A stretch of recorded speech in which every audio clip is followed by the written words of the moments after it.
her alive.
The meeting is 8:30 and on time, and we'll call the meeting to order. We're going to have the invocation, Commissioner High. Thank you, Father, for this day. Please bless this meeting. Give us all wisdom and discernment in everything that we evaluate. We thank you for your presence here. In Jesus' name we pray. Amen. Amen. Okay, roll call. Commissioner Sajid Drunkaround, Present. Commissioner Lori High, Present. Commissioner Laura Castaneda, Here. Dr. Gary Wesson, Here. Dr. Ray Callis, Here. Vice Chairman Tom Butler, Here. Chairman Rick Figueroa. Here. All present. Thank you, Chairman, or Commissioners, for making time. It's great to see everybody here. We're going to go to public comments. I don't have any in front of No, us. sir. There's none? No, sir. Okay, we're going to move, with your permission, Commissioners, item O and P up to the front because our auditor's here, and I'm going to let Mr. Commissioner, Vice Chair Butler take this one. Daniel, Michael, Tony? Commissioners, we as an audit group met this morning. Since our last meeting, I think I've met with financial staff once or twice, I think once, in the interim. And I'd like to invite Dan and Michael with our auditing firm, Weaver and Associates, to address y'all.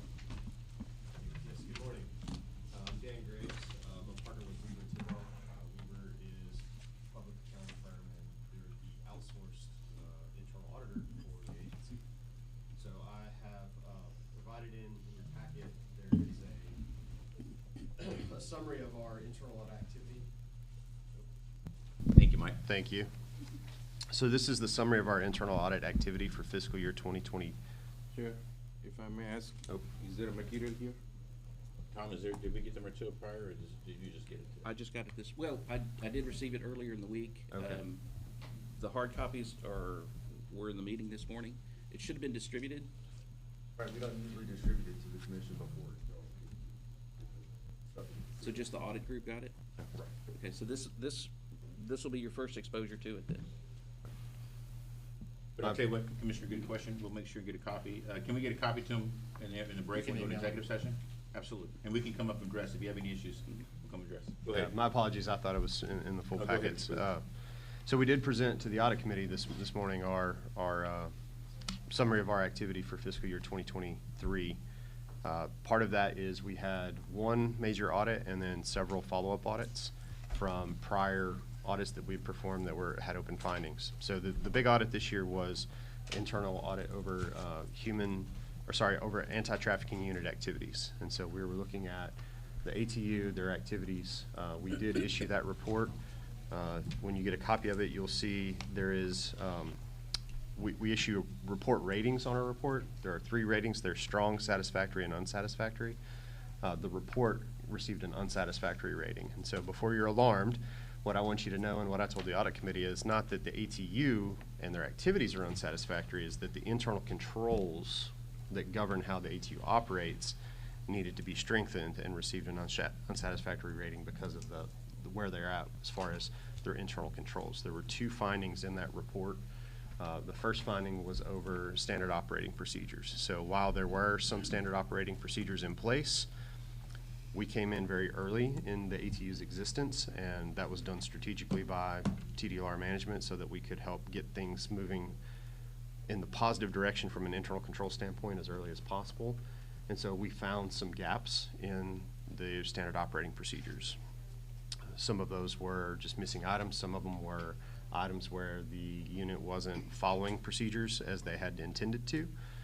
And so when we brought those to the attention, we provided those to management. Management provided a response. They're in the process of updating the SOPs. There are some other changes that we learned about this morning as far as how the ATU is arranged organizationally within TDLR. The second finding was centered around just documentation. So we had standard operating procedures, but how we document the performance of those procedures, we identified some gaps and some missing documentation. So we also brought that to the attention. With the revisions in the SOPs, the realignment of some of those activities within TDLR, management expects those to be resolved in fiscal year 2024. And so we will have that, and you'll see when we present later on our internal audit plan for 2024, a follow-up to making sure that internal audit comes through and behind and saying, did management remediate as expected? We will have that on the 2024 plan.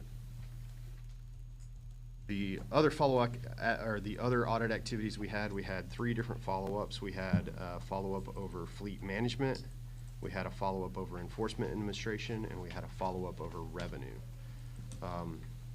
Largely, all the findings were complete or closed, with the exception of one. There was one finding over fleet management that was partially remediated that will require us to come back and verify that it's fully remediated in fiscal year 2024. That was also around developing standard operating procedures. We had received a final approved SOP in August, and so that just wasn't enough time for the fiscal year ending August 31. This, I think, came in on the 14th or 15th, so we still need some time to have that pushed out, acknowledged throughout the agency, and then have some of those procedures in place. All the other findings over enforcement administration, there was one finding, it was remediated, and then the same in revenue, and that finding was also remediated. The other one report that we have that you'll see is our internal audit, or annual internal audit report. And so this is a requirement from the Texas Internal Audit Act, that every agency who has an internal audit function completes one of these reports. The contents of the report are prescribed by the SAO, so we don't get to pick what's in there. We just have to make sure it's all there. There are 7 sections. Most of those are just standard disclosures and reporting information. The ones that I'll pick out for you just as highlights are Section 2, which is the fiscal year 2023 plan and its status. Section 4, which is our quality assurance report, so that's the audit of your auditor. As part of being a Texas public accounting firm, we're subject to peer review, and it is our peer review report that was just released this last year, so you'll get to see a copy of it. We did receive the highest rating of pass, and the last paragraph of that report presents the 3 levels and what level we received. The next item of particular importance is item 5 in that. It's on page 4 of the report. It is the proposed plan for fiscal year 2024 for internal audit. So for fiscal year 2024, we have not only the follow-ups for the anti-trafficking report and those findings and the 1 follow-up for fleet management, but the big audit that we have proposed for fiscal year 2024 is over information technology services. So the scope of this audit would be focusing on the internal service function of IT within the agency, separate from IT security. IT security is a different audit in the audit plans that we have. So this is really about the core functionality of IT and as it supports essentially the central nervous system of the agency. Do we have all the right controls and processes in place? Does it follow the Texas state guidelines for what's supposed to be in place for IT? And the final, which is Section 7, which is the agency's disclosure on how it handles fraud, waste, and abuse.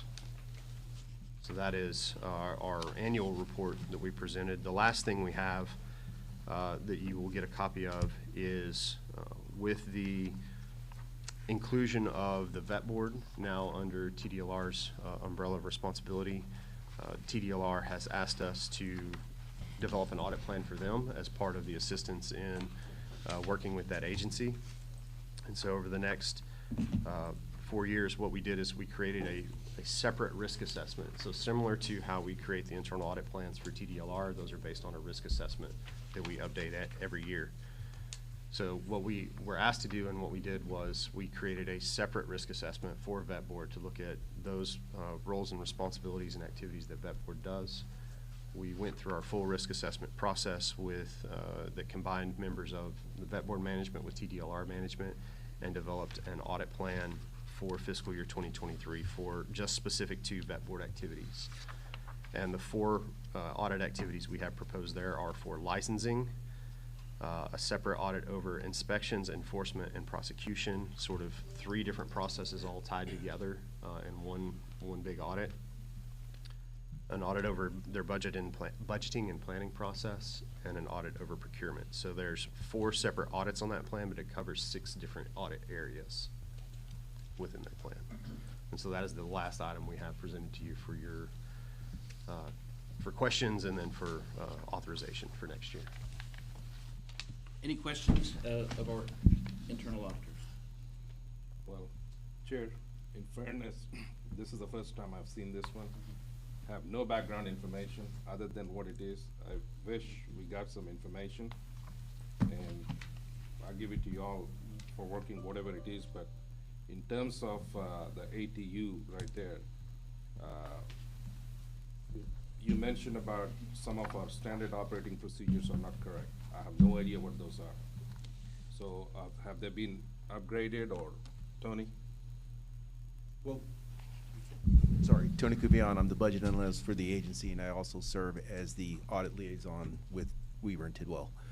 We're restructuring our anti-trafficking units. We're not really focused anymore on an anti-trafficking unit. We're going to move those employees into the compliance area where they'll serve as subject matter experts, and then allow the functions that they previously performed, such as investigations and inspections, be performed by those divisions, you know, where the inspectors are housed and the investigators are housed in enforcement and such. So we are, since we're restructuring, we're going to rewrite our procedures to reflect things as they'll be going forward.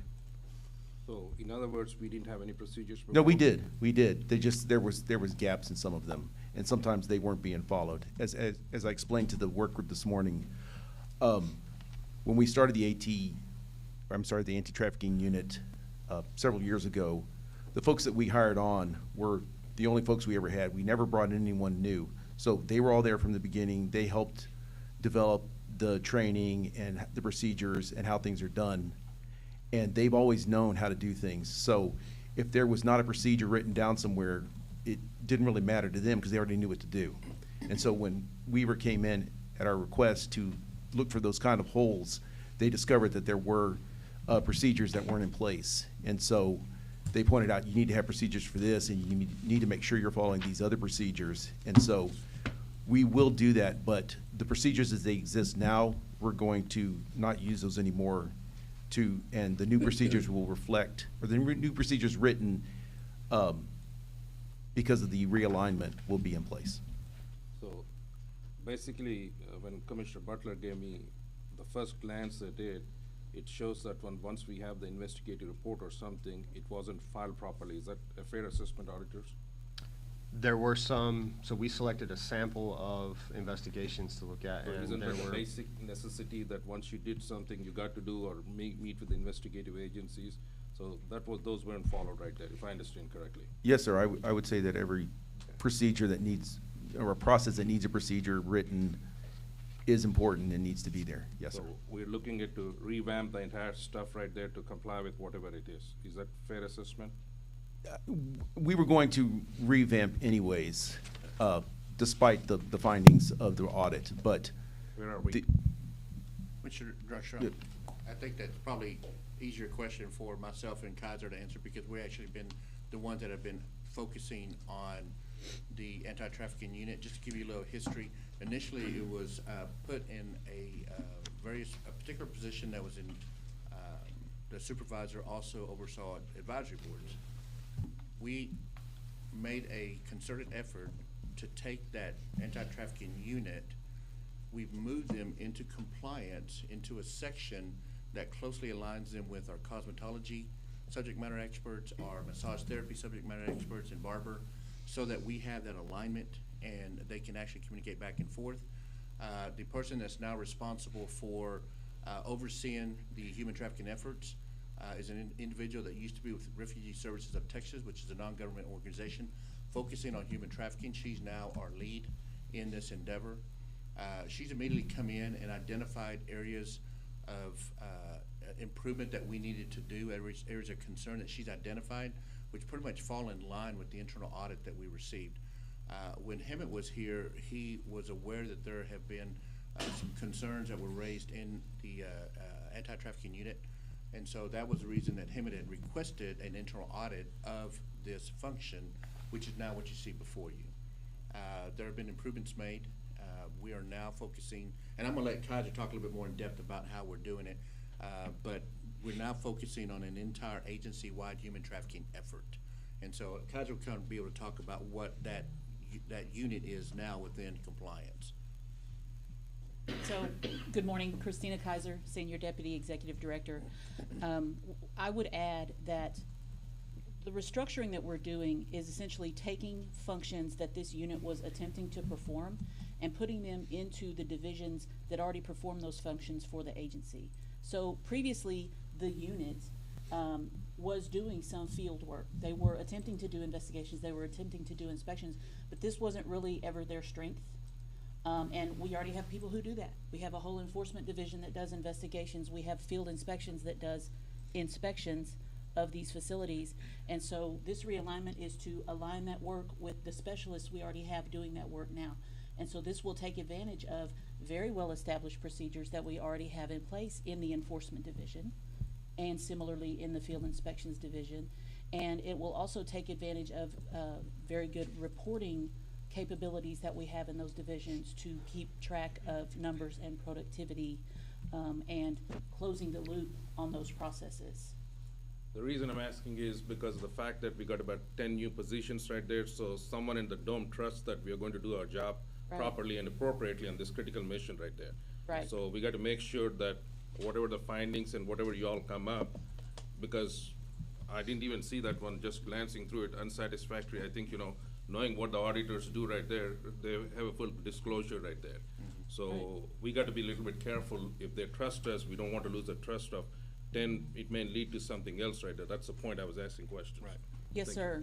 And I can just, those FTEs, full-time equivalent positions, like new employees that were given to the agency, are going to be used, some in enforcement, some in field inspections, some are actually gonna be added to, Administrative financial services and even general counsel, because the ATU effort of the agency really is spread across all these divisions. There is work for all these divisions to do, and so those FTEs will be used for that.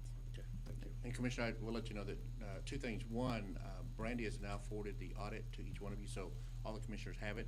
The other thing is that, we welcomed this audit to ensure that we were able to, and it's very similar to what you just said. We were entrusted with these additional, FTEs, additional funding for it, so we want to make sure that we have a large concentrated effort on how we're approaching this to make sure that we have those individuals that inspect, those individuals that investigate, and then we have the subject matter experts that can help not only to train the people internally, but also be able to work outside with external organizations such as NGOs, law enforcement, to ensure that we're able to have that effort. So, yes, sir. So in terms of internal audit, do they also audit our licensing or enforcement or? They what is that, have. They have in the past, yes. At in the various past? times, yes, sir. When is it again coming up so that if we need to streamline some things we're missing or we don't need to do certain stuff? I believe that's a part of what Dan, I'm not sure if he's presented yet, but that's part of what Dan will talk about in the next fiscal year 24 audit.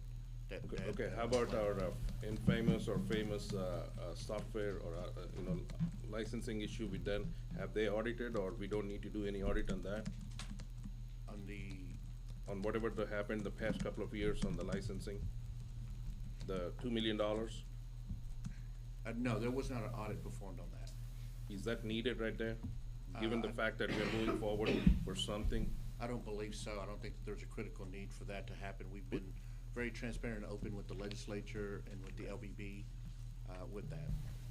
If they, sorry, it's Tony Kuvian again. If they were going to audit the licensing system would be in place, would need to be in place, I'm sorry.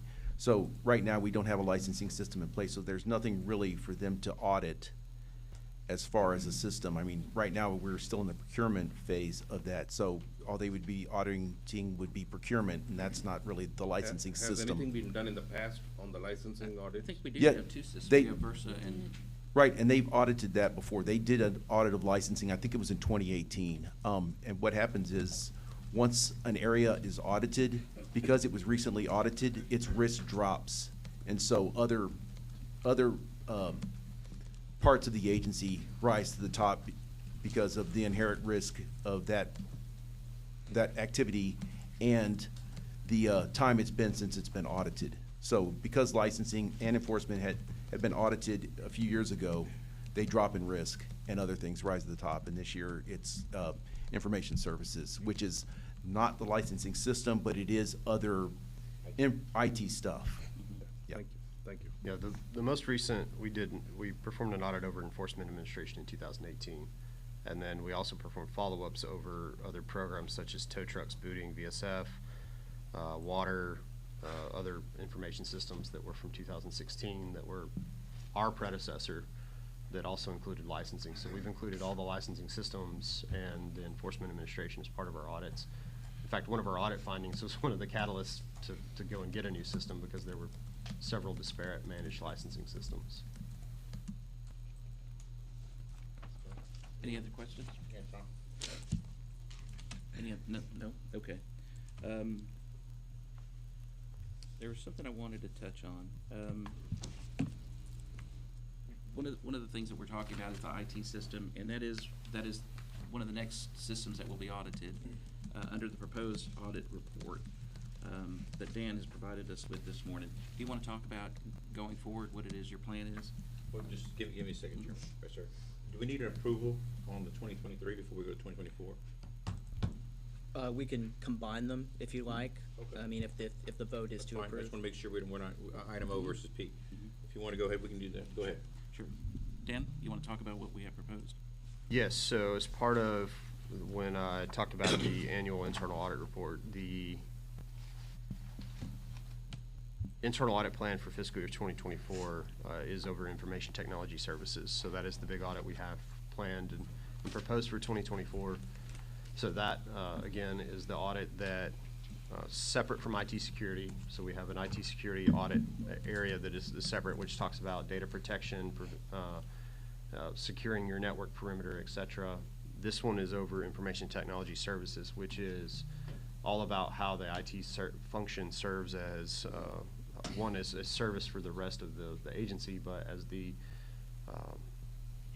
central nervous system of the agency, how the network's managed, how help desk support is managed, how patch management, change management, which includes some application selection, application development type activities. So that is the proposed audit area for fiscal year 2024. Happy to answer any questions about that. No questions? Okay. Doug, you want to help me with the wording on this? Yes, sir. I would like to,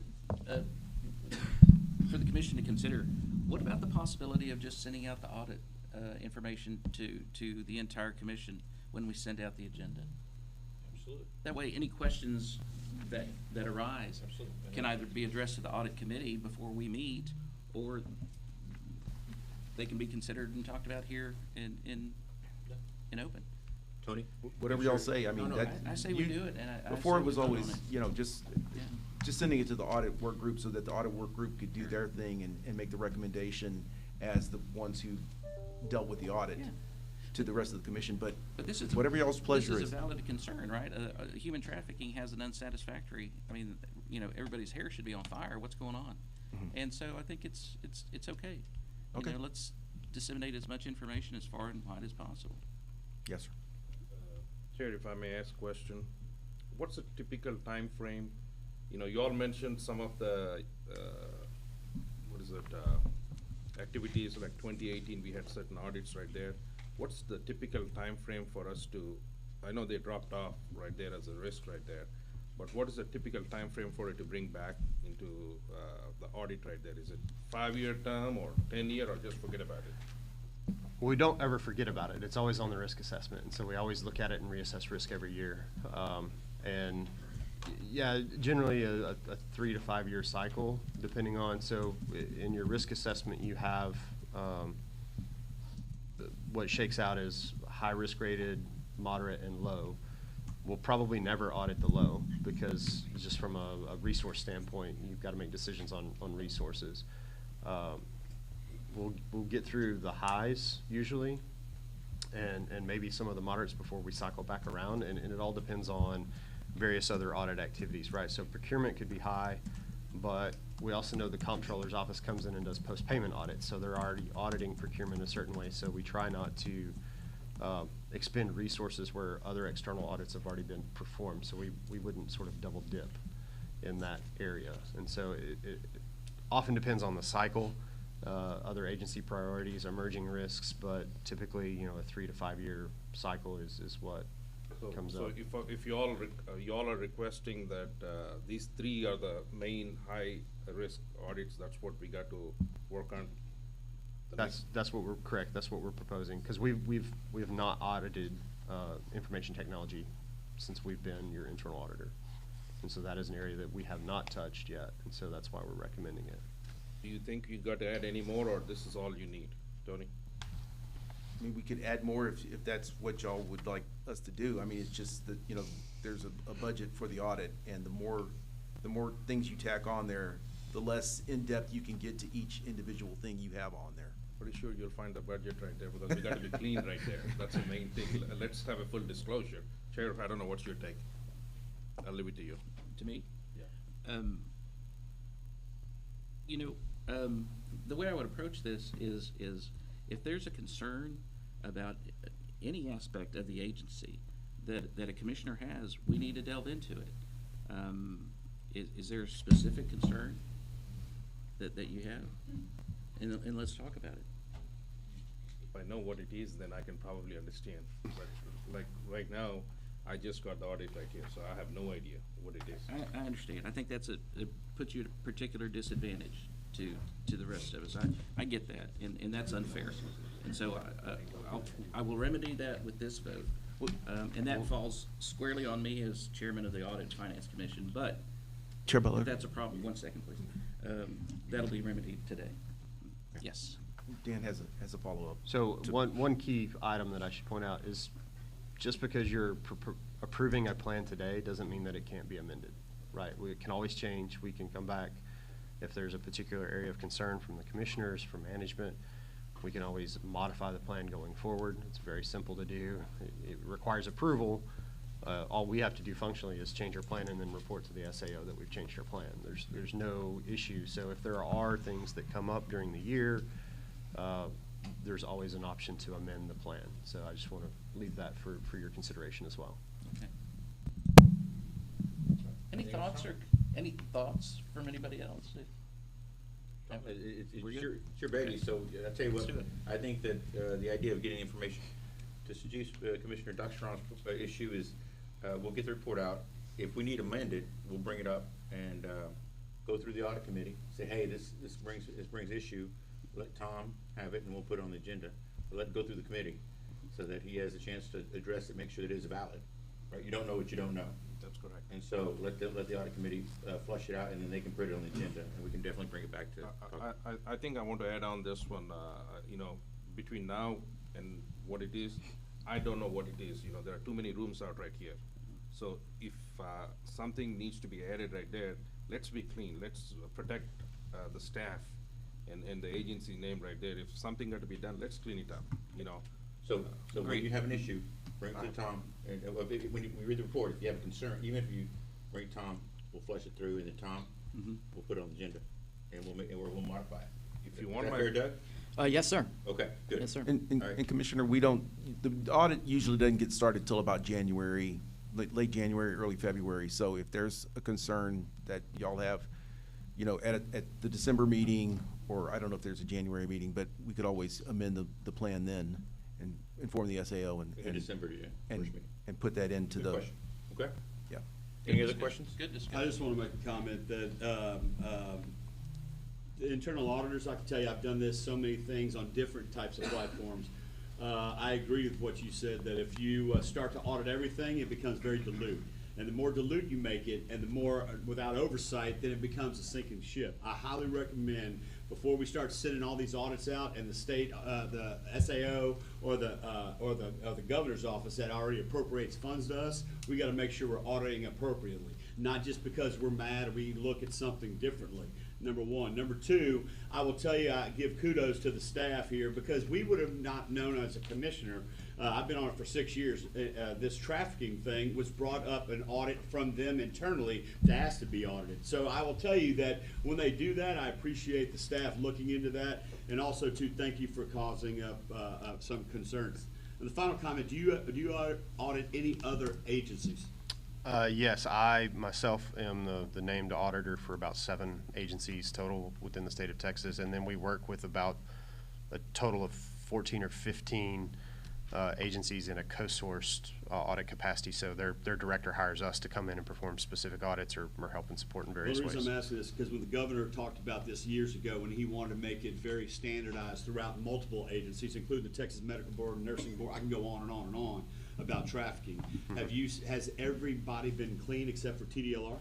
I have not performed a trafficking audit anywhere but TDLR. Thank you. That's why I want to make it very clear that before we start saying TDLR is screwing up, I want to be very clear that I know for a fact that y'all have not audited any other thing related to trafficking. Thank you, Chair. Yeah, I'd like to say that TDLR has done everything but screw up. We've saw our flaws and we have fixed them. Yeah. I would like to mention one more thing. When Weaver and Associates took over, there were 23 items that were at issue.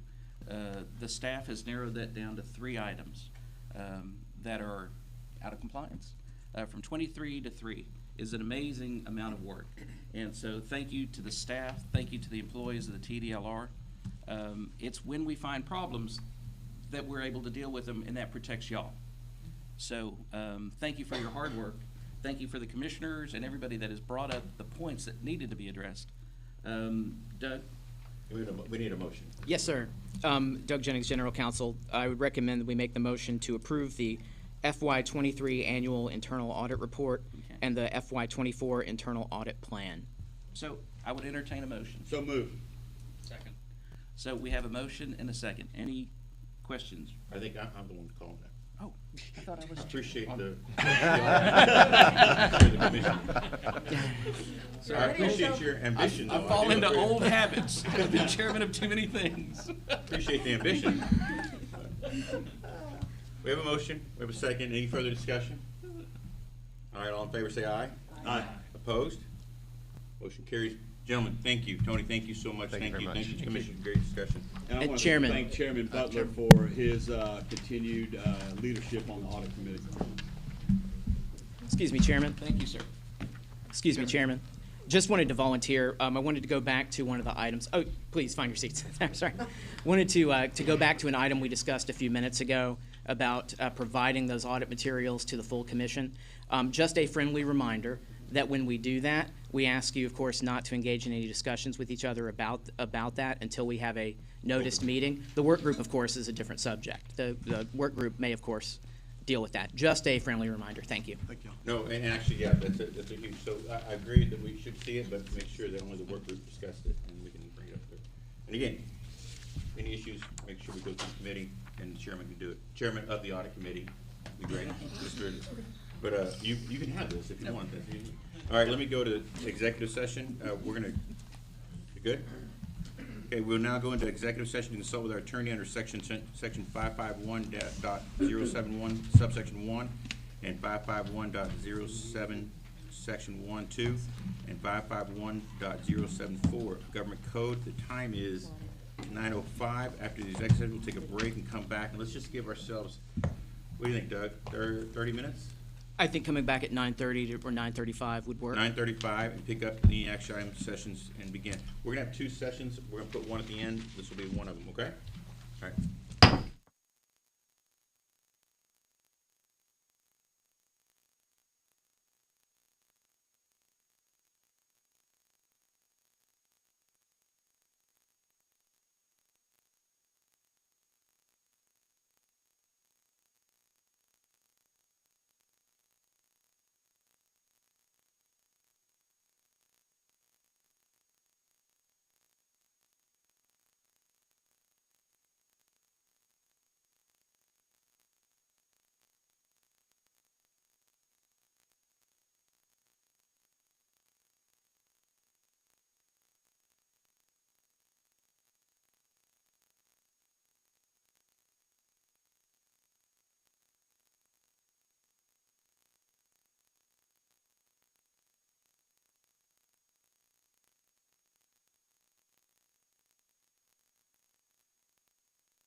Call the meeting back to order. It's 9:51.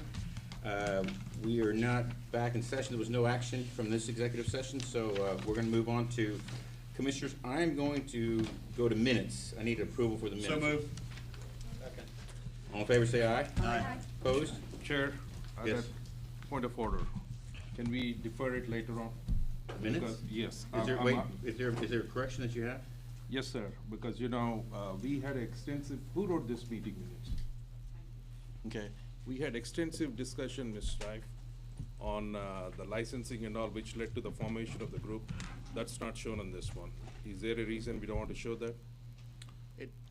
Commissioner Drexler, I'm Mike Harris-Spence, Executive Director. That's normally in the video, and so can always be a reference back to the video, which is So online. can we through put YouTube. something below as that there are other items of issue or something?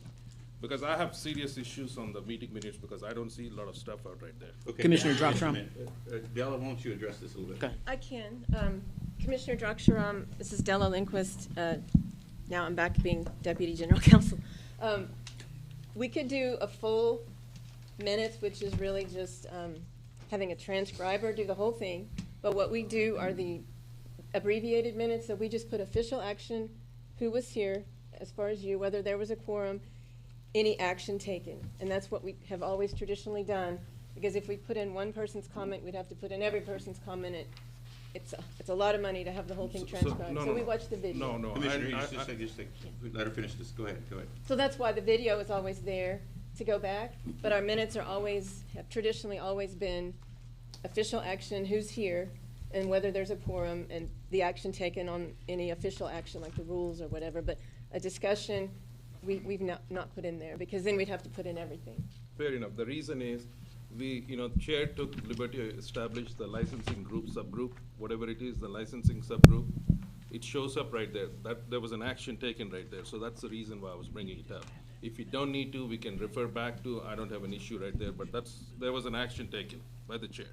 Okay. That's an issue. Okay, Commissioner, I got a motion to amend. Here's a motion. To amend the motion. to approve. Yes, I'd like to amend the motion that was made to please reflect that a discussion was had and a work group was established for the licensing committee, or work group. Okay. Is that a friendly amendment? Is that fine? Is that acceptable? Second?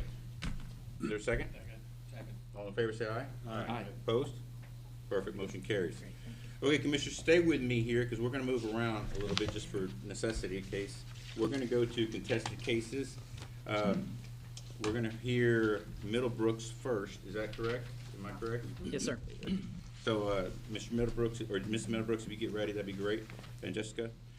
If anyone here appears in person for a case today, we'll call upon you when the case is announced.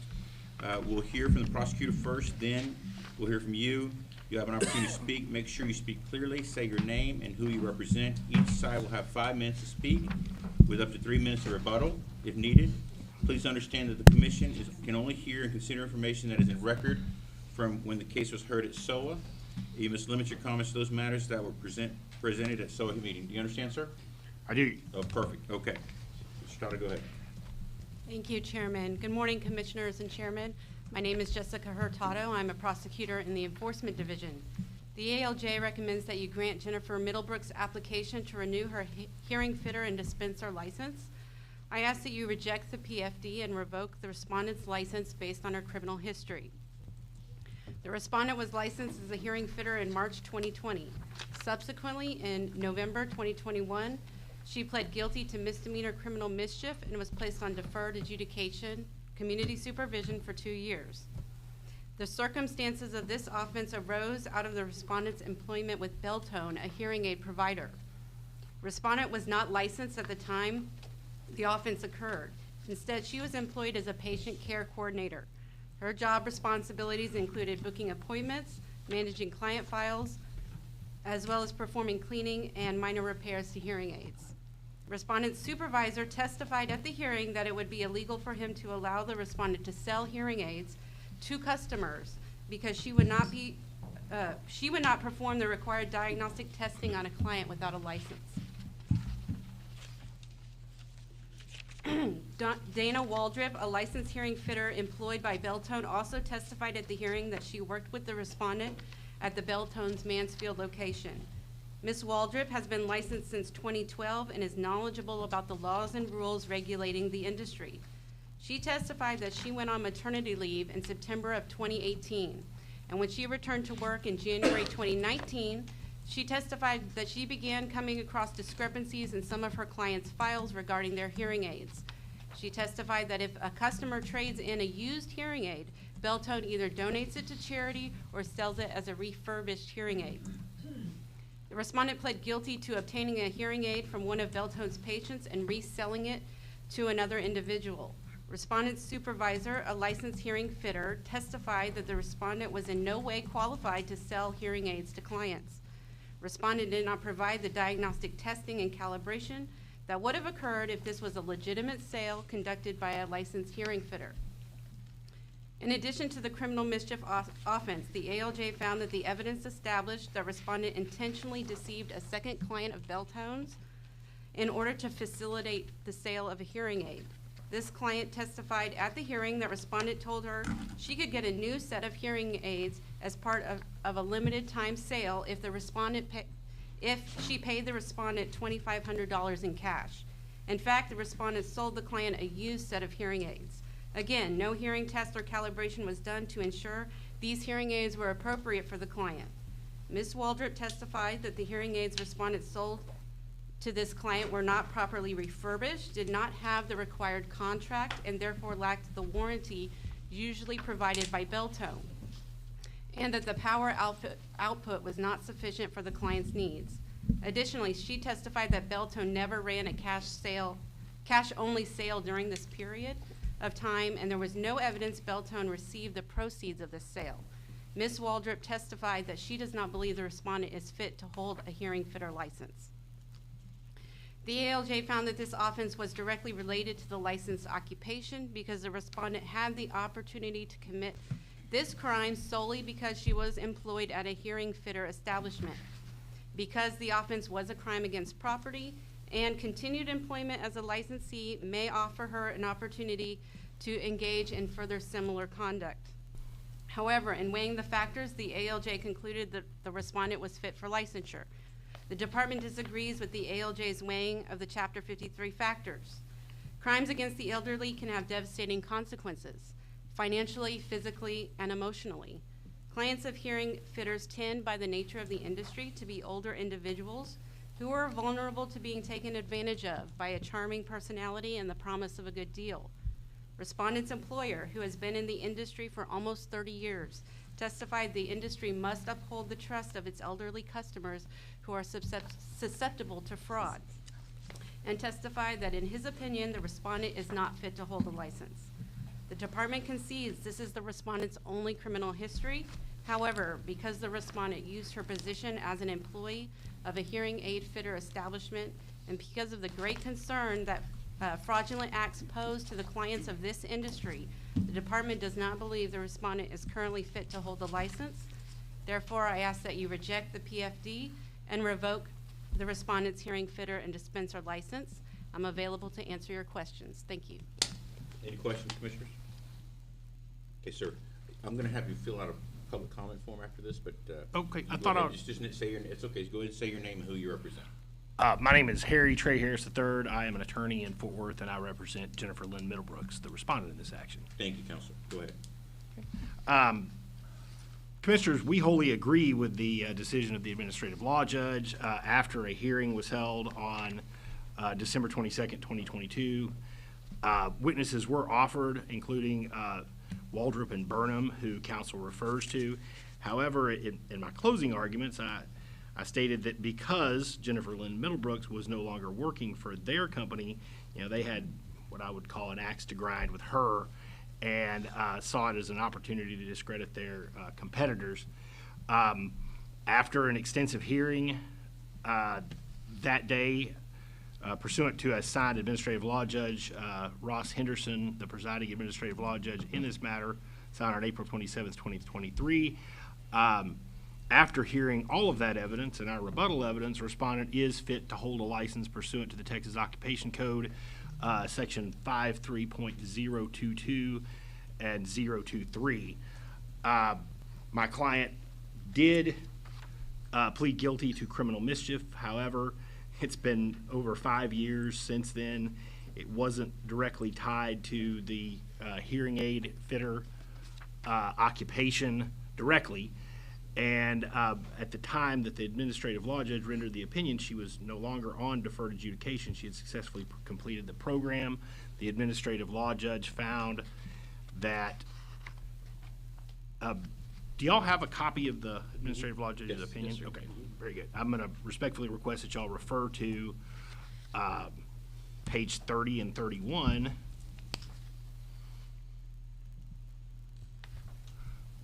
Particularly the conclusions of law on page 31. Department has jurisdiction over this matter. SOA has jurisdiction over matters related to the hearing in this case. Staff did have the burden of proving the basis for denying respondent's application for licensure. And while respondent has the burden of presenting any favorable evidence of her fitness or other relevant qualifications for the licensing being sought, 1 Texas Admin Code, section 155427, the burden of proof is by preponderance of the evidence.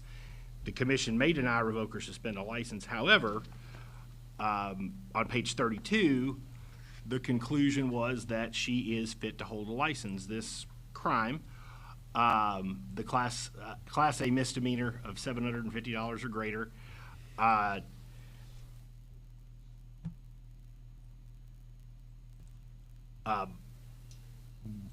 was dismissed outright by the Tarrant County courts after completion of deferred adjudication. And like I said, Your Honor, or like I said, Commissioners, the administrative law judge concluded that she is fit to hold a license. I open myself up for questions. Okay. Thank you, Counselor. Any questions, Commissioner? Nope. Okay. Respectfully request that the commission adopt the administrative law judge. Everybody's after my job here. Just I'm sorry. Everybody. Sorry, sir. Yeah, I appreciate it, Counselor. Just give me a second. He's Go working for Commissioner Butler. I know. There's a line forms in the back. All right. All right. I don't see it referred into, in the proposal, so stop me if I go afoul, please. Was restitution made to? Restitution was made. Any other questions? And there was no material gain on behalf of Ms. Middlebrooks. Thank you. All right, I'll take a motion. I'll make a motion. Yes, sir. I'll second. To accept the PFD by the ALJ. Second, Commissioner Castañeda. Any further discussion? All in favor say aye. Aye. Opposed? Motion carries, Counselor. There you go. Thank you. Thank you, Commissioner. May we be excused? Yes, sir. We need to sign that. Guyana, we're gonna do, Gerardo, Guyana, right? He didn't need to sign that. Yes, but get with staff if you don't mind filling out a form, please. She'll find you over there. Guyana, do you understand the rules that I spoke earlier? Okay. Yes. Give me a second. Jessica, go ahead. Thank you, Chairman. Commissioners, Jessica Hurtado, Enforcement Division. The ALJ recommended that you issue a restricted license when you considered this case at the August meeting. At that meeting, you voted to refer this matter back to enforcement to negotiate reasonable restrictions with the respondent in order to issue a restricted license. However, despite the best efforts of the department, the respondent refuses to agree to any restrictions being placed on his license and refuses to accept any type of restricted license. For these reasons, I ask that you now reject the PFD and revoke the respondent's appliance installer license. In 2021, the respondent pled guilty to injury to a child, a first-degree felony, for an offense that occurred in 2016. The court placed him on deferred adjudication for a period of 10 years. As part of his court-ordered supervision, he is required to register as a sex offender for the first 5 years of his supervision. Respondent is prohibited from having contact with minors or from being within 1,000 feet of any premises where children under the age of 17 gather. Respondent was 43 years old when the offense occurred. Crimes involving prohibited sexual conduct or involving children as victims are guideline crimes for electricians. As a residential appliance installer, the respondent will have direct access to homes where vulnerable individuals, including children, may be present. Allowing respondent to keep his license without reasonable restrictions would create a situation in which he would have the opportunity to reoffend. While the respondent has made efforts to rehabilitate himself and has complied with the terms of his supervision, he has completed only 2 years of his 10-year sentence, and he will remain on supervision until 2031. Not enough time has yet passed for him to establish a record of good conduct. As a residential appliance installer, the respondent's scope of practice is limited to performing electrical work that necessarily brings the respondent into the vicinity of residential locations. The respondent works exclusively on pools located at homes, and he does this work alone. There is no one present there with him to ensure he is in compliance with the terms of his supervision. One of the department's primary responsibilities is to protect the citizens of Texas. The public relies on the department to do its due diligence when trusting that someone who holds a license is someone they can allow to come onto their property and to be around their family members. Without reasonable and enforceable restrictions imposed on the respondent's license via a restricted license, the department cannot fill that essential responsibility. For these reasons, I ask that you reject the PFD as written and revoke the respondent's license. I'm available to answer your questions. Thank you. Any questions, Mr. Hurtado? All right, Mr. Garana. Good morning, Commissioners and Ms. Hurtado. I know you have a full agenda, and I sincerely appreciate the opportunity to present my case for your consideration. As part of my deferred adjudication, Judge Andrea Thompson imposed 52 stringent conditions that severely limit my risk both in my personal and professional lives. In a second hearing, Judge Thompson carefully considered the nature of my work, my exposure to residential properties, and the possibility of encountering minors while on the job. She determined that I am low risk and has ruled that I could continue my work with a few additional restrictions. Those descriptions defined the limited types of properties I can work on, prohibited me from entering residence, and require me to avoid any site where I might encounter a minor. I must immediately leave a work site if I have encountered minors. The restrictions, among many others, apply to both my personal life and while on the job. During the appeals process, the department rejected Judge Thompson's rulings and took my case before Administrative Law Judge Sarah Starnes. In that hearing, Judge Starnes received multiple affidavits, including my probation officer, therapist, and sex offender supervisor, all of whom attested that I am a low risk and in compliance and have not reoffended. It should be noted here that Dr. F. Lyles, a therapist I consider exceptional, is considered exceptional in the field of sex offender psychology and rehabilitation. Governor Abbott appointed him to the Texas Council for Sex Offender Treatment, where he has served multiple terms as chairman. Dr. Arnold is my sex offender supervisor, with whom I interact with on a weekly basis, including my participation in a rehabilitation program that has been an incredible instrument in my growth and rehabilitation. In his affidavit, Dr. Lyles wrote in part, Mr. Garana began his treatment with me in March 2021. As a part of the evaluation of Mr. Garana, I score him using 2 different risk assessment instruments, the Status 2002 and the Level of Service Inventory Revised. He scored in the low risk range on both of those instruments. During the 18 months he has been in the treatment program, he has passed polygraph exams, and that has validated his honesty in treatment and his compliance with the terms and conditions of his probation. He is progressing well in treatment, and his prognosis is very good. Throughout the time Mr. Garana has been on probation, he has been allowed to work at Blue Star Pools. He has been engaging in the work that he would like to be able to continue, and there has been no issues. Mr. Garana is going to be in community supervision until 2031, which means for the foreseeable future he will have a high level of accountability in his life.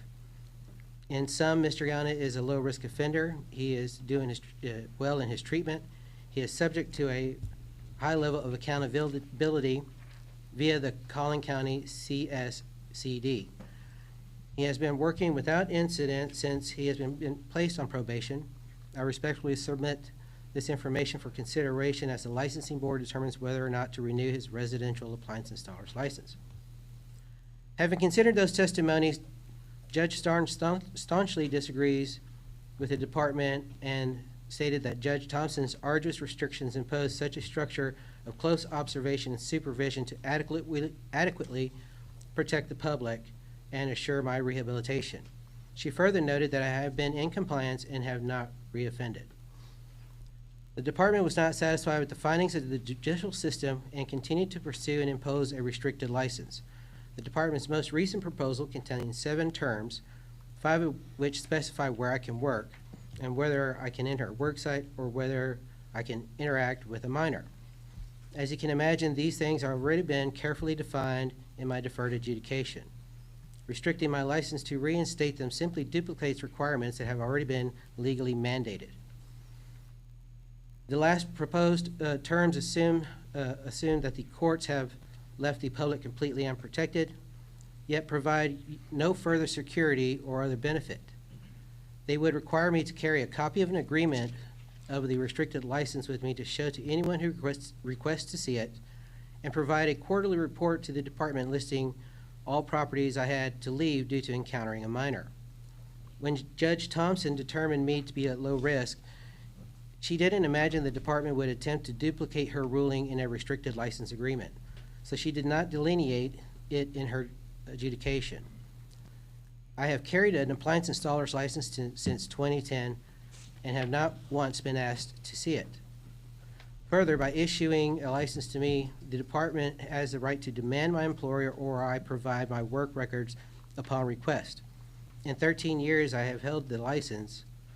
The department has never requested my records. More specifically, the department has not requested to view my work records since I first informed them of my deferred adjudication in April 2022. The department has had knowledge of the alleged risk for more than a year and a half, but has not taken any action to validate it. Duplicating Judge Thompson's rulings as restrictions to my license doesn't place the department's authority over the judicial system, nor does it provide the protection Ms. Hurtado claims it will. However, it does jeopardize my professional reputation for a period that exceeds the duration of my deferred adjudication. For more than 25 years, I've worked extremely hard to establish a solid reputation in my profession. My record with the TDLR is pristine. Restricting my license would change that. My name will be removed from the sex offender registry in February 2026. When I have completely fulfilled my terms of my deferred adjudication, I will be identified and the conviction will no longer appear on my record. But a restricted license will be permanently defile my record for something completely unrelated for which I have atoned. I ask you to recognize the duplicitous nature of the proposed restrictions. I ask you to hold Judge Thompson and Judge Starnes' rulings in esteem and renew my license without prejudice. Thank you. Thank you, Mr. Gunn. Chairman, may I make a Sure, clarification? absolutely. Mr. Garana, it sounded like he was implying the administrative law judge had found in his favor. In fact, the recommendation of the ALJ is to grant a restricted license, and that is, so I just wanted to make that clarification. I understood. We got it. Thank you, though. Good point. All right, Commissioners, questions?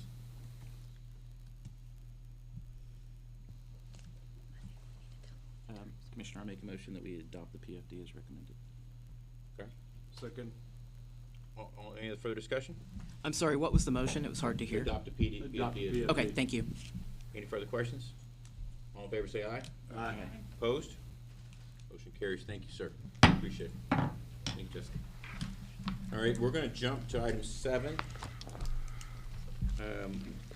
Mr. Moyers.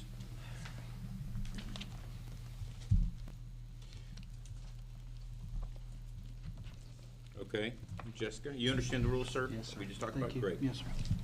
Jessica, go ahead. Thank you, Chairman and Commissioners. Jessica Hurtado, Enforcement Division. The ALJ recommends that you grant Timothy Moyer's application for a master electrician license. I ask that you reject the PFD as written and deny Mr. Moyer's master electrician license application based on his criminal history. The applicant originally obtained his master electrician license in 2010. In 2017, the applicant was convicted of criminal solicitation of a minor, a felony offense. According to the police report, the applicant was caught exchanging sexually explicit text messages with the 16-year-old victim. The messages included nude photographs of the applicant's genitals and the applicant also solicited such photographs of the victim's breasts and genitals, which she sent to him. The applicant told the victim he wanted to make her his, quote, slutty daughter, and told her that if she was his stepdaughter, he would have sex with her all the time. The victim told officers that she had made a plan to meet the applicant so that they could have sex. The court sentenced the applicant to 10 years in prison, but suspended that sentence and instead placed him on community supervision for a period of 10 years. The applicant was 45 years old when the offense occurred, and he will remain on supervision until June of 2027. In 2018, the department brought an action against the applicant to revoke his license. A hearing was held, and the applicant's license was revoked by order of the commission. The applicant reapplied for his master electrician license in November 2022, and the department sought to deny that application. The ALJ concedes that crimes involving prohibited sexual conduct or with children as victims are guideline crimes directly related to the duties and responsibilities of the licensed occupation. However, the department disagrees with the ALJ in how much weight should be given to the single factor of rehabilitative efforts. While it is true that the applicant has made great strides in rehabilitating himself, the department believes, given the serious nature of the offense, that not enough time has yet passed for the applicant to establish a record of good conduct. As a master electrician, there will be no one to supervise the applicant during the performance of his job duties.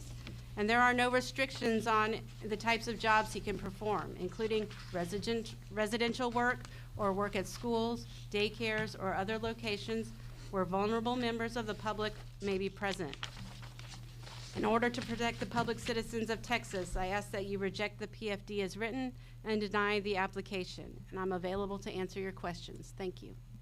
Any questions, Mr. Cotto? Okay, Mr. Moyer, you got 5 minutes. Go ahead and go. My name is Timothy Moyers. I'm here today before you to request for my master electrician's license to be renewed. I made a terrible choice. I don't consider it a mistake. A mistake is when you do something and like you fall down a set of stairs. I made a choice. I chose to talk to this girl.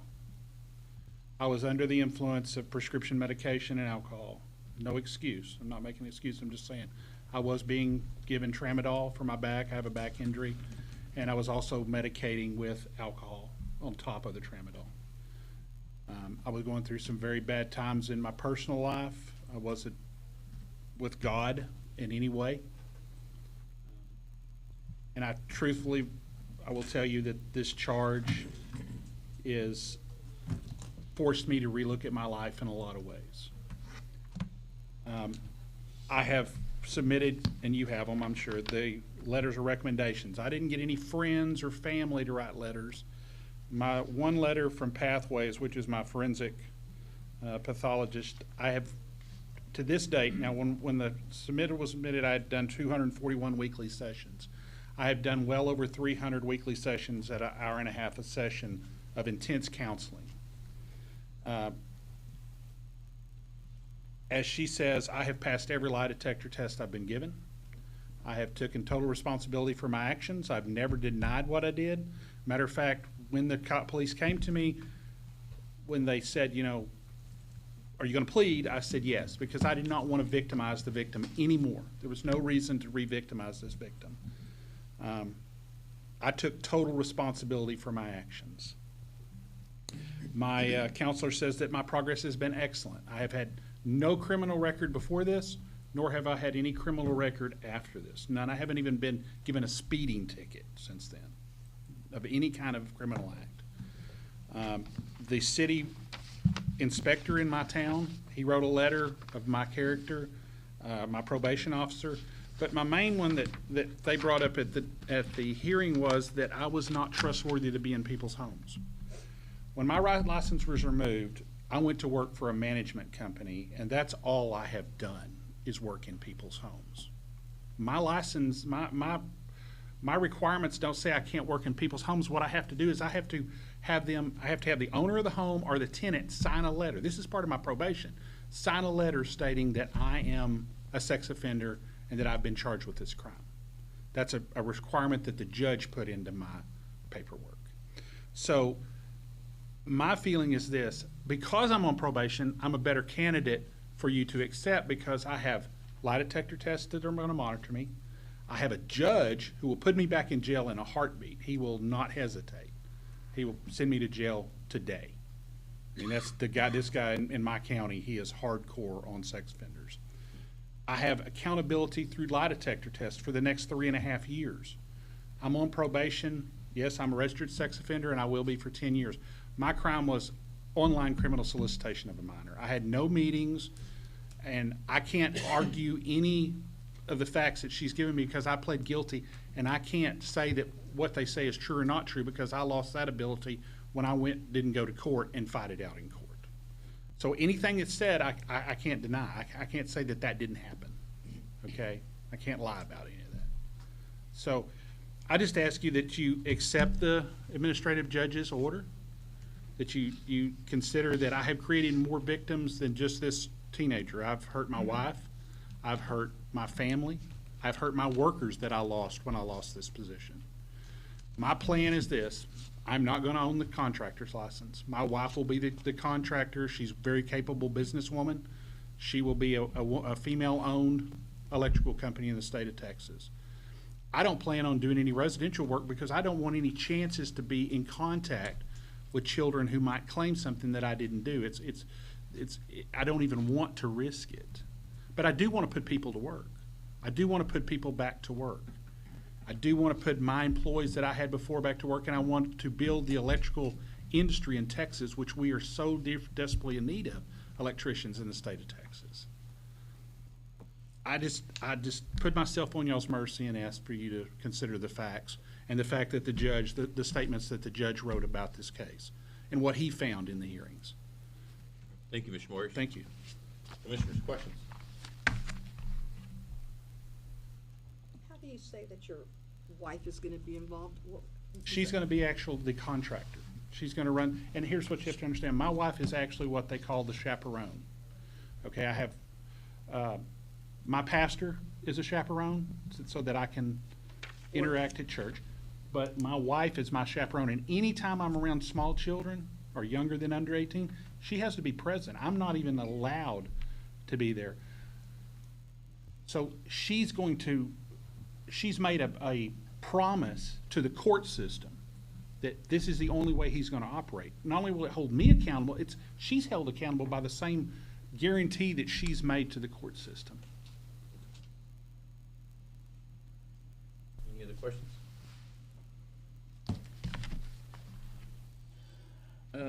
Mr. Moyer, I commend you for the rehabilitative efforts that you've made on your own behalf, for accepting responsibility for what you've done. This is a close one for me, and it's because of what you've done. So I don't take what I'm about to do very lightly, because sex offenders really don't get a pass from me. But I make a motion that we do not adopt the PFD and we grant this gentleman his license. I'm going to take The PFD is to grant a restricted license. Oh. No, the Okay. PFD is to grant full license. Yes, that's correct. So I'm sorry, yes, you're right. Yeah. So you reject the PFD and do you want to? I think the PFD is the full license, correct? Yes, sir. Yes. Okay, so we accept the PFD For the full license? for the full license. Okay, is there a second? I'll second. You watch over it. Any It further? falls on you. It's on you. Any further discussion? Yeah, I want to go on record saying that I think that that's a mistake. I think, and I'm just going to say it, I've been a physician for a long time, respected in the state of Texas. I deal with sex offenders, I deal with pedophiles. I'm just going to tell you that until the sentence has been longer than a couple of years, I'm totally for a restricted license at the best. If not, I don't believe a full license should ever be granted due to the fact the economic danger that it impacts on us. And I know he could say a contractor's wife could do all that. I'm saying you're a sex offender. And I'm saying that time hadn't been able to be set still yet. I'm not getting rid of his livelihood, but I'm not supportive of giving him back his master and electrician's license. Any other comments? I don't think that's unreasonable. Okay. Why don't we we'll take a roll call vote. Okay? Mr. Sidney Doctorow, Yes. Commissioner Lori Kine, Aye.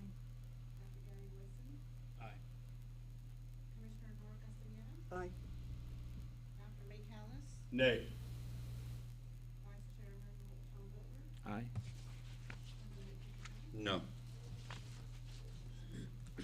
passes. Okay, thank you, Commissioner Moyer. Appreciate your time today. Thank you, Jessica. Where do I need to go now? Thank you. You'll follow, staff follow up with you. Okay, Commissioners, we're jumping around a little bit. We're gonna go to item H, and for motions for rehearing, Mr. Jennings, and we're gonna, Attitude, Odessa property, right? Altitude, sorry, go ahead. If anyone here is appearing in person for the motion we're hearing today, we'll call upon you when you're announced. We'll hear from the general counsel first, then we'll hear from you. You have an opportunity to speak. Make sure you speak clearly, state your name and who you represent, okay? Okay, Mr. Jennings, go ahead. All right, good morning. Doug Jennings, General Counsel, and thank you, Chairman and Commissioners. This matter resulted from a default order in which the department assessed administrative penalties against the respondent totaling $2,000 based on the respondent's alleged failure to have the facility inspected for compliance within a year of the project's completion. In their motion for rehearing, the respondent states that it hired 2 firms in 2017 to help with the project in question, and those firms did not ensure that the required accessibility inspection was completed. The respondent takes issue with the department waiting 5 years after the project was completed to pursue these administrative penalties. Because we do not see any legal error, the Office of General Counsel recommends denying this motion. Thank you. Okay. Go ahead. Hi, my name is Robin Rogers. I am the Business Development Manager for Altitude LLC in Odessa. I've got a timeline of events that I would like to share with the council if they will please give me that time. So the project did complete in April of 2018. We did open for business.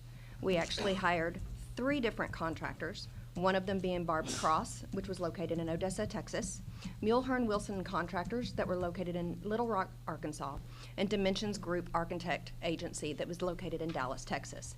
A total of $440,000 was spent between those 3 contractors to make sure that they did their due diligence. We are just small business owners. We don't claim to know every state law that there is in the state of Texas. If we wanted to do that, we would have been attorneys, correct? So, going back to the timeline, we received notification that a letter was left at the residence of the owners at 430 Green Meadows Circle in December 22nd, 2023. When we went to go get 2022, sorry. In January in 2023, when we went to go get that letter, it had already been returned to TDLR. The owner, Heidi, reached out to TDLR as of January 24th. We took note that we did receive the notice from TDLR. She emailed Laura, listed on the letter, left voicemails daily until she returned the call on 1/31, when she finally returned the call. The original letter was dated 12/12/2022. On January 31st, Laura returned the call and told Heidi that when $50,000 worth of work is completed according to the Texas Government Code 469.101, the facility is subject to accessibility standards for any construction after the 1994. I'm going to stop right there because in March of 2019, we actually replaced the carpet and did some painting. That was in excess of $50,000. We're thinking that it was the 2019 construction that the state has referenced here. Never once did they say that the original 2018 date was the one that they were referencing. Never once did they reference that. Skip forward to March, we played a little bit of phone tag, email tag, trying to figure out what was going on. We worked with Laura all through that.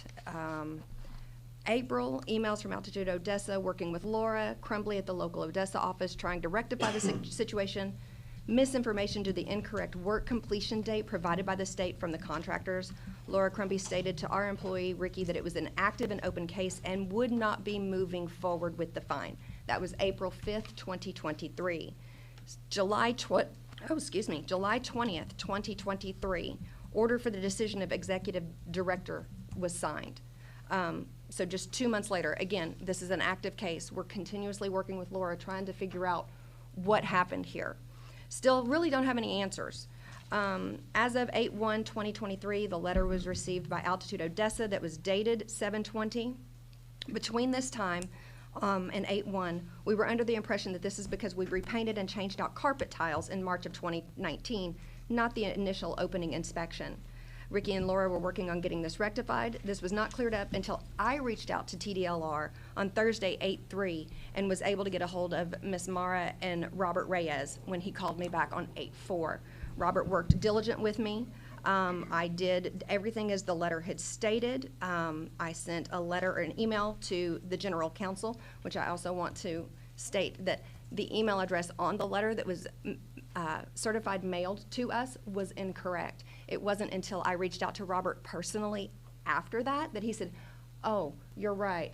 The letter is wrong. This is the email address that you need to send it to." So for the motion for rehearing today was going to the wrong email address from the letter of TDLR. I did reach out to Mike Oxley, who was our Dimensions Group architect.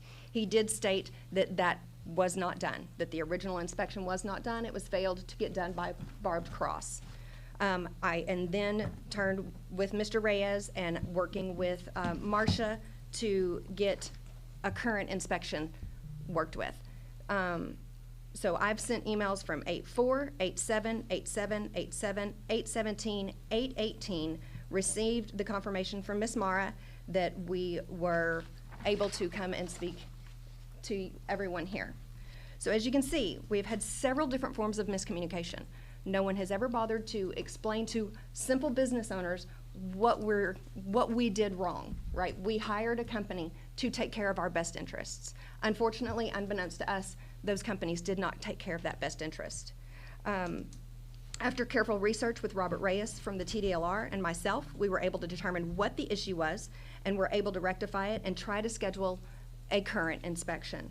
I am still waiting to hear if this needs to be done or if we can make it part of the next project. To add insult to injury, we are actually doing a little bit more reconstruction to add some extra entertainment within the venue. So I've asked if we can, just lump that into the construction that we will be doing that will be in excess of $50,000 within the next several months, or if we need to go ahead and get it inspected now.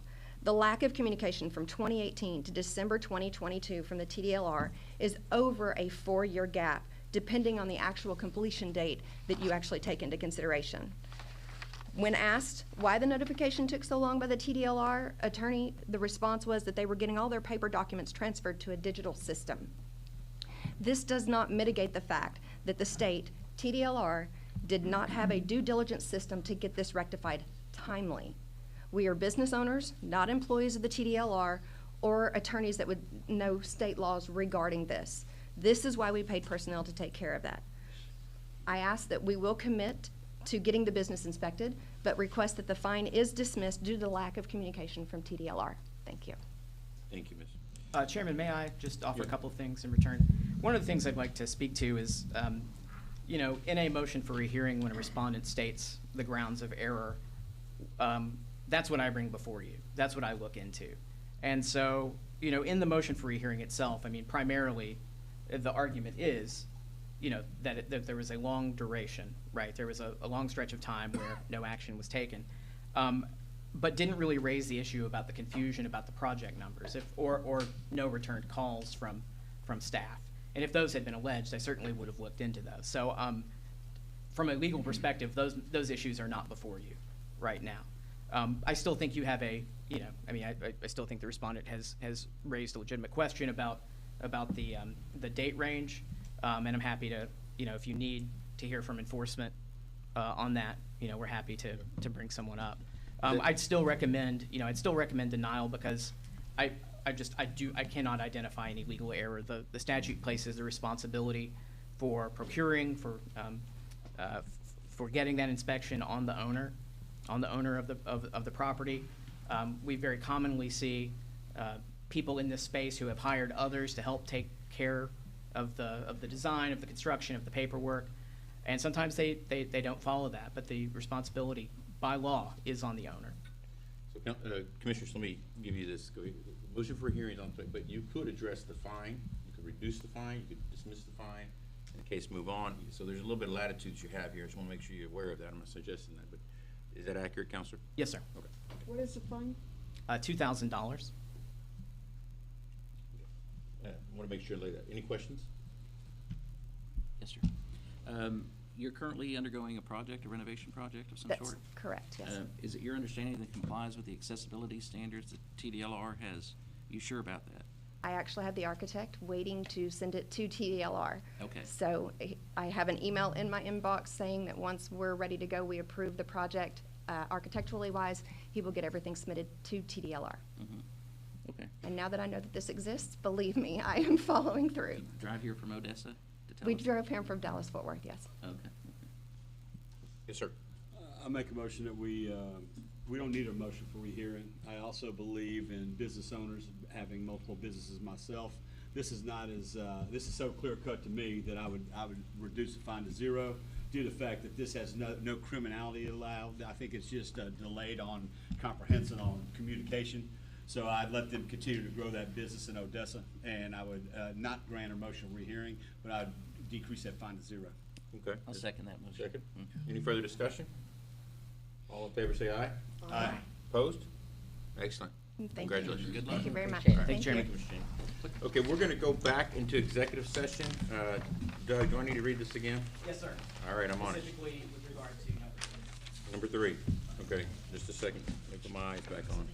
We'll go into executive session to consult with our attorney under sections 551.071, section 1, and 551.071, section 2, and 551.074, government code. The time is 10:37. After the executive session, we'll take a break and come back here. Let's just say 11:30, and pick up with the action items with the session and address the item number 3 on our executive session list. Thank you.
Meeting's called back to order. It's 12:30 p.m. We're back in open session. There was no action items needed from our executive session items. We're going to move to contested cases that we skipped over. So if that's okay with everybody, we're going to go to Storm Ventures LLC and Cynthia Marple, please. Yes. Good afternoon. I'm Cynthia Marple. I'm with the Enforcement Division here at TDLR. Nice to meet you all, Commissioners. And I'm here to present the proposal for decision from the Storm Ventures SOA hearing. We recommend that the Commission adopt the PFD as written, affirming the 2 violations noted and assessing a penalty of at least $3,000. This case is based on an incident management tow that happened on November 14th of 2020. The vehicle broke down on the highway and the wife pulled over onto the side of I-45. The wife called her husband, the complainant, for guidance about how to get a tow. The husband called their car insurance, who then dispatched the respondent's tow company. The husband filed a complaint against the respondent because the tow operator did not provide a receipt and was belligerent toward the complainant's son while his wife and son were on the roadside.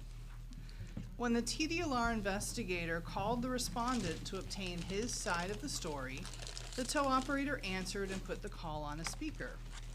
The respondent's owner, Travis Moores, directed profane language at the investigator during the call and told the tow operator to hang up on him. The respondent refused to cooperate and did not provide any documentation or information during the investigation. I'm looking first at the failure to provide a tow ticket to the complainant or the complainant's wife. The ALJ reviewed the definitions of consent tow in contrast to non-consent tow, and then analyzed the definitions of incident management tow and incident. ALJ found that the tow in question was in fact a non-consent incident management tow, and that a tow ticket should have been issued to the owner or operator that was present for the tow. The wife was present during the tow. And both sides agreed that the complainant nor the wife never received, they never received a tow ticket for this tow in question. And then going to the failure to cooperate violation, under Chapter 60 and Title 16 of the Texas Administrative Code, there is a requirement for all TDLR licensees to cooperate with a department investigation or inspection. So that is a provision that applies to all TDLR licensees, not just tow companies or tow operators. And the ALJ did find during the hearing that the owner engaged in egregious conduct, the respondent, during the investigation.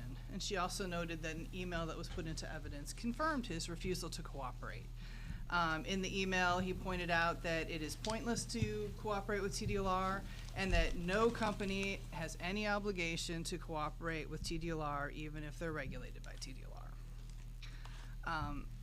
So we feel strongly that the failure to cooperate should be upheld to ensure that all licensees take that provision seriously, because the ALJ did find that all licensees are under an obligation to cooperate with TDLR. And in summary, I request that you adopt the PDFD as written and assess at least a $3,000 penalty against the respondent for the 2 violations. Thank you, and I'm available for any questions. You could have gave me another second to finish my pipe. Any questions? Yes, sir. I was saying. Yes, sir. What's the maximum penalty we can impose? I would say $5,000 is the top range that you can impose for that level of a violation. Chair? Yes, sir. I would be, if you were ready to take a motion. Yes, sir. Well, any further questions? Go ahead. I would go with $5,000. You want to amend the PFD to make it $5,000? $5,000. Okay, is there a second? I'll second. All right, any further discussion? Just for clarification, is that 5,000 total for both of? No, for that, not complying with the, what is that? Failure to cooperate with the investigation. Yeah, cooperate with the agency. Because we have to send a message right there, we are regulated right there. We may have our own issues, whatever it is, but help us. If you don't help us, thank you.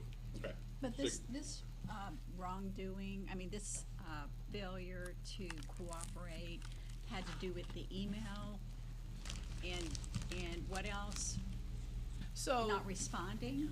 Right, so we get a complaint and intake, verifies that there's enough information to go forward, then it's assigned to an investigator.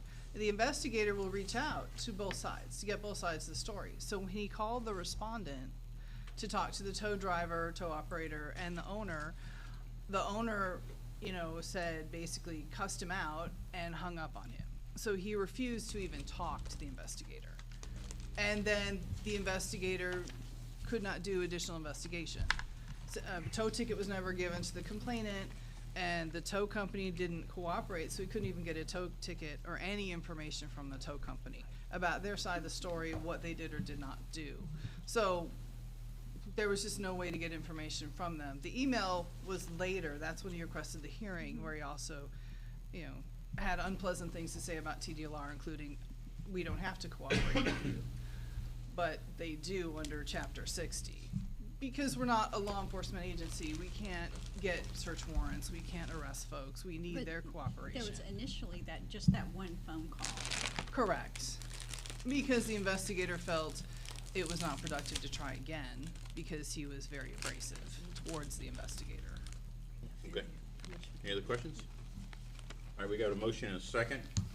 Any further discussion? Chairman, I'd like to ask some clarifying questions, if you don't mind. Yes, sir. So the initial, the PFD is acknowledging a $3,000 administrative penalty based upon 2 violations. And so in the question to Commissioner Draksharam, I asked about the penalty for failing to cooperate, and it was expressed that was $5,000. On both of them, or? That was my question, whether you intended for it to be, there are 2 counts, there are 2 charges here. Both counts, sir. I'm sorry? Both counts. So the tow ticket. A failure total and of the- 5,000. Okay, thank you. So 2,500 each. Okay, thank you. Is that clear? Yes. Does the second still stand, Dr. Weston? Okay. All in favor, say aye. Aye. Opposed? Motion carries. Thank you. Thank you. Okay, Jessica, Todd? We're going to Carrasco. Thank you, Chairman, Commissioners. Good afternoon. Jessica Hurtado with the Enforcement Division. The ALJ recommends that you deny Jacob Carrasco's Class A barber license application, and I ask that you adopt the PFD as written. In 2012, the applicant was convicted of misdemeanor assault and sentenced to 30 days in jail for striking his girlfriend on the face and neck. Then in 2019, he was convicted of felony assault of a family member by strangulation. The applicant used his hands to apply pressure to the victim's neck and hit and grabbed her with his hands. The court sentenced the applicant to 4 years in prison, but suspended that sentence and placed him on community supervision instead. Finally, in March 2022, the applicant pled guilty to aggravated assault with a deadly weapon. The applicant pointed a handgun at his girlfriend, the victim, threatening her with imminent bodily injury. The court deferred adjudicating the applicant and instead placed him on community supervision for 2 years. The applicant will remain on supervision until March 2024. The applicant testified at the hearing and denied that the aggravated assault happened, stating that the victim had made up the allegations against him. He also testified to his rehabilitative efforts, including completion of a violence intervention program and a parenting program. And he testified that he had attended an intensive outpatient program to address his drug addiction. After considering the Chapter 53 factors, the ALJ concludes that the applicant's deferred adjudication should be treated as a conviction for licensing purposes. The applicant's assaults qualify as guideline crimes against the person, and as a barber, the applicant would have direct contact with members of the public in situations that could become confrontational.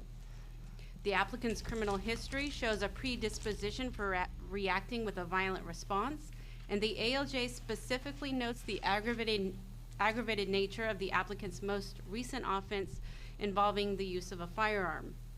The ALJ also notes that the applicant's use of a firearm is even more concerning because the offense occurred while he was on supervision for the 2019 assault, and his possession of that firearm violated the terms of that court-ordered supervision. For these reasons, the ALJ concludes the applicant continues to pose a threat to public safety. The applicant was 35 years old when the aggravated assault offense occurred, and it cannot be seen as mere youthful indiscretion. While the applicant has demonstrated efforts at rehabilitation, there were no letters of recommendation provided by members of the community who would support his licensure. The ALJ also concludes that the Chapter 53 factors weigh against granting the applicant a license at this time. The ALJ notes that assault is a serious violent offense and that the barbering is a customer service position where the risk of a violent response would directly affect the applicant's abilities to perform the duties and discharge the responsibilities of his occupation. The ALJ notes the applicant's pattern of similar offenses, 3 offenses that increase in severity over a span of only 8 years, and the last offense occurring only less than 3 years ago, and that the applicant is still on supervision for 2 of those offenses. The ALJ notes that the applicant's pattern of assaults shows an inability to remove himself from conflict and avoid disputes. And so the ALJ concludes that because of the serious and repeated nature of the offenses, the evidence outweighs the applicant's evidence in favor of licensure at this time. The ALJ recommends that you deny Mr. Carrasco's Class A barber license application, and I ask that you adopt the PFD as written. I'm available to answer your questions. Thank you. Thank you, Mr. Trout. Any questions? Make a motion, we accept that as written. Second. All in favor, say aye. Aye. Opposed? Motion carries. Thank you, Jessica. Thank you. All right, you are now going to item 6 of G. Kenny. Oh, no, I'm sorry, Perez. Excuse me, Chairman, sorry. Did I miss something? We just received a call from Mr. Perez asking for a continuance. I just wanted to let you know. He asked for a continuance until the next meeting, said he wasn't. I think he told us he forgot and he went to work today. So I just wanted to bring that before you for your consideration. Commissioners? Can I ask you a question, Chair? Yes, sir. Fortunately, we've been occupied with other business. Had we taken the decision before what it is, when did he send an email or something, just now?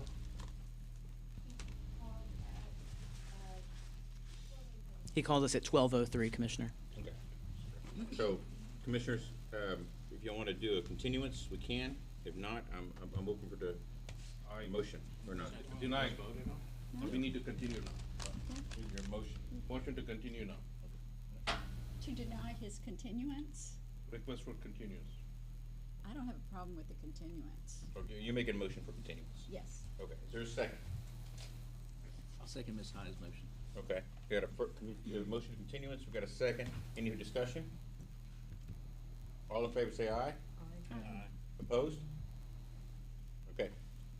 Notify Mr. We'll take Mr. Perez's. Thank you. You're welcome. I guess I was right, we're going to Kenny. Savant. All right, Kenny. Thank you, Chairman, Commissioners. Jessica Hurtado in the Enforcement Division. The ALJ recommends that you deny James Kinney's application for an incident management tow operator license. I ask that you adopt the PFD as written. The applicant has a lengthy criminal history going back almost 3 decades. In 1994, the applicant was convicted of criminal trespass, 2 misdemeanor assaults, and criminal mischief. In 1999, he was convicted of burglary of a building, a felony, and driving while intoxicated. Then in 2008, the applicant was licensed as an incident management tow operator. He held that license from 2008 to 2012. And after that license expired, he again obtained another license in 2013. In February 2014, Mr. Kinney was convicted of a felony forgery by possession of a check with intent to pass. In April 2014, the department renewed his license and continued to renew it through 2017. Then in 2018, the applicant was convicted of a misdemeanor theft and assault. In 2019, he was convicted of 3 additional felonies, forgery and 2 counts of fraudulent use or possession of identifying information. The applicant was in possession of the financial institutional account numbers and government ID numbers of the victims. He was sentenced to 2 years in prison and his license was revoked by operation of law. Subsequently, in February 2019, he was convicted of failing to identify himself when he provided a fake name to a police officer while he was a fugitive. He was also convicted of a misdemeanor theft for shoplifting food items from a retail store. In March 2022, the applicant applied for a new tow operator license, which the department sought to deny and resulted in this case before you today. The applicant's criminal history spans almost 3 decades, beginning when he was 22 years old, and he was 47 years old at the time his last offense occurred. He was released from prison in October of 2019. The applicant declined to testify at the SOA hearing. He argued in his defense that he should be eligible to receive a license because none of his past offenses were committed while he was on duty as a tow truck operator. The ALJ found that the applicant's theft, forgery, fraudulent possession of identifying information, and failing to identify offenses were all guideline crimes directly related to the duties and responsibilities of a tow truck operator. Turning to the Chapter 53 factors, the ALJ notes that the applicant's criminal history is extensive, consisting of at least 15 convictions, 6 of which are felonies. The applicant's offenses also exhibit a pattern of escalation from less serious misdemeanors to more concerning felonies. The ALJ found that the applicant's recent offenses establish a propensity to engage in fraudulent behavior, and that members of the public having their vehicles towed are vulnerable to being taken advantage of by fraudulent schemes. And for this reason, the ALJ finds the applicant's recent criminal history especially concerning. Finally, the ALJ finds that the applicant's explanations for his past amount to excuses such as mistake or bad luck and demonstrate a failure to accept responsibility for his criminal history. While the applicant submitted 1 letter of recommendation, he did not submit any other evidence to support his efforts at rehabilitation. The ALJ concludes this limited evidence is not sufficient to overcome the concerns regarding the applicant's criminal history. And thus, the ALJ recommends that you deny Mr. Kinney's application for an incident management tow truck operator license. I ask you adopt the PFD as written, and I'm available to answer your questions. Thank you. Thank you. Any questions? I'll take a motion. Adopt PFD. Second. All in favor, say aye. Opposed? Excellent job, Jessica. Thank you so much. Great job. Thank you, Chairman. Thank you, Commissioners. Okay, Commissioners, we're going to go to item I, rules. Dirk Burkhalter.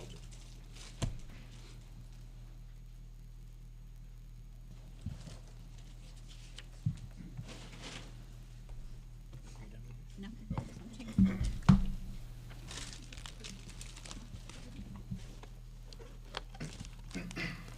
Good afternoon, Commissioners. I'm Derek Burkhalter, Assistant General Counsel for TDLR. So this item is the rule review of the Barber and Cosmetology program. So you'll remember about this time last year, we adopted a rulemaking that consolidated the barbering and cosmetology programs into one. So this is reviewing that chapter 83 of our rules. As you know, the department, like other state agencies, is required to review its rules every 4 years to make sure the reasons for adopting them initially still exist. The department published a notice of intent to review this chapter on March 31st of this year, which triggered the public comment period, which ended on May 1st. The department received comments from 12 interested parties. Most of the comments were recommending either statute changes or rule changes, but I'll just remind you at this phase, we're not making any changes, we're just readopting or not. The department conducted an internal review and received numerous comments from each of our divisions on how to improve the rules. So we are currently working to draft proposed rules for the future, implementing those ideas. But we did determine that the rules in Chapter 83 are still necessary for the program, and so we're asking you to readopt the rules in their entirety and current form. And the effective date would be November 1st. And available for any questions. Hey, Burkhalter, thank you. This has been a cultural meld, so not to be, I don't know if meld is the word, but it has been. So I appreciate your efforts on this. Thank you. Thank you. I appreciate it. Any questions? Good job, Derek. Thank you. Tell your staff, thank you. Good job. Appreciate it. I'll take a motion. So move to adopt the rules. Second. All in favor, say aye. Aye. Opposed? Good job. Thank you. Item J, Jessica, you're back up. You get paid by the caseload, because you're gonna make a contingency. Chairman, Commissioners, Jessica Hurtado with the Enforcement Division. Today I'm presenting the proposed criminal conviction guidelines for the combined barbering and cosmetology programs. These guidelines were developed in collaboration with the Barbering and Cosmetology Advisory Board's Enforcement Work Group, and they were presented and approved by the full advisory board at their July 24, 2023 meeting. I'd like to thank the members of the work group for their assistance in bringing these guidelines to you today. There are two changes I'd like to briefly address. First, barbering in their criminal conviction guidelines have included illegal manufacture or delivery of a controlled substance offenses in their guidelines for quite some time. But now this category will also be applied to cosmetologists as well. Second, a new category for both programs is offenses related to human trafficking. And as we all know, human trafficking is becoming an area of concern for lots of industries, including this one. And adding these categories of offenses to the guidelines will ensure that we will have the ability, when necessary, to keep someone who is involved in human trafficking out of this industry. And therefore, I'm asking that you adopt these proposed criminal conviction guidelines for the barbering and cosmetology program, and I'm happy to answer your questions. Thank you. Questions, Commissioner? Mayor, I'll take a motion. So moved. Second. All in favor, say aye. Aye. Opposed? Excellent. All right, Jessica, thank you. Thank you. All right, we're gonna go to item K.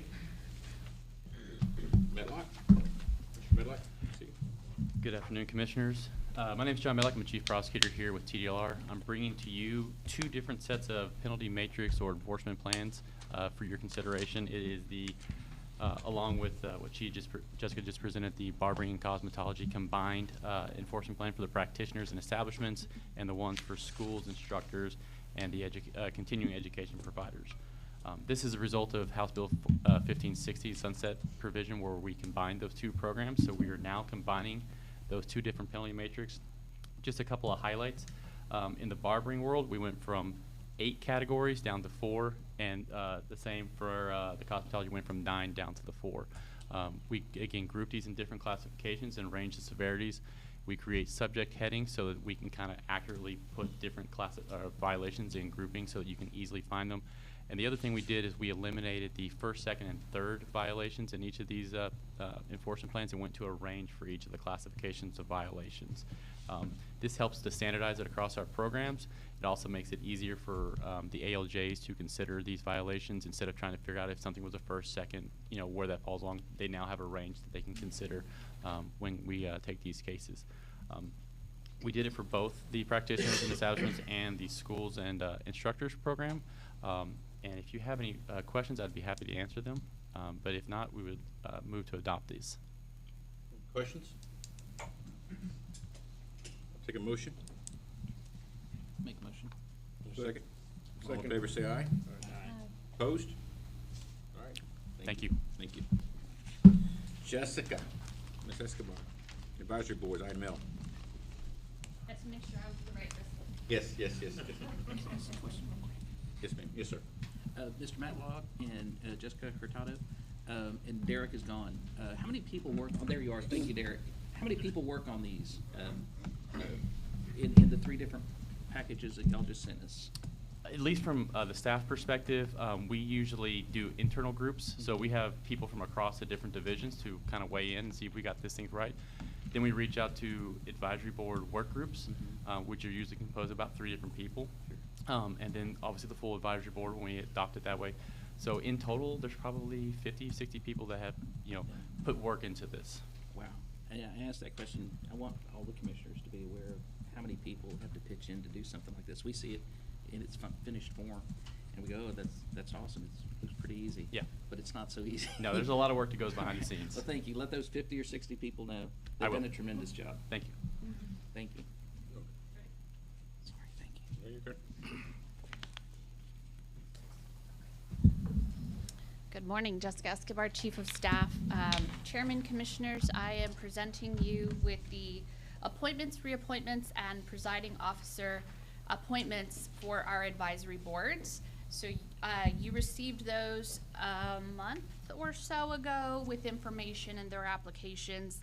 So these, many of these are gonna be reappointments. Some of these are new to their advisory boards. So we welcome them and we're glad that we have gotten some applications for new members. It's very important, as you know, to have engagement by the public from our licensees because they're vital to the processes that we have in creating and adopting rules, providing technical guidance to our staff.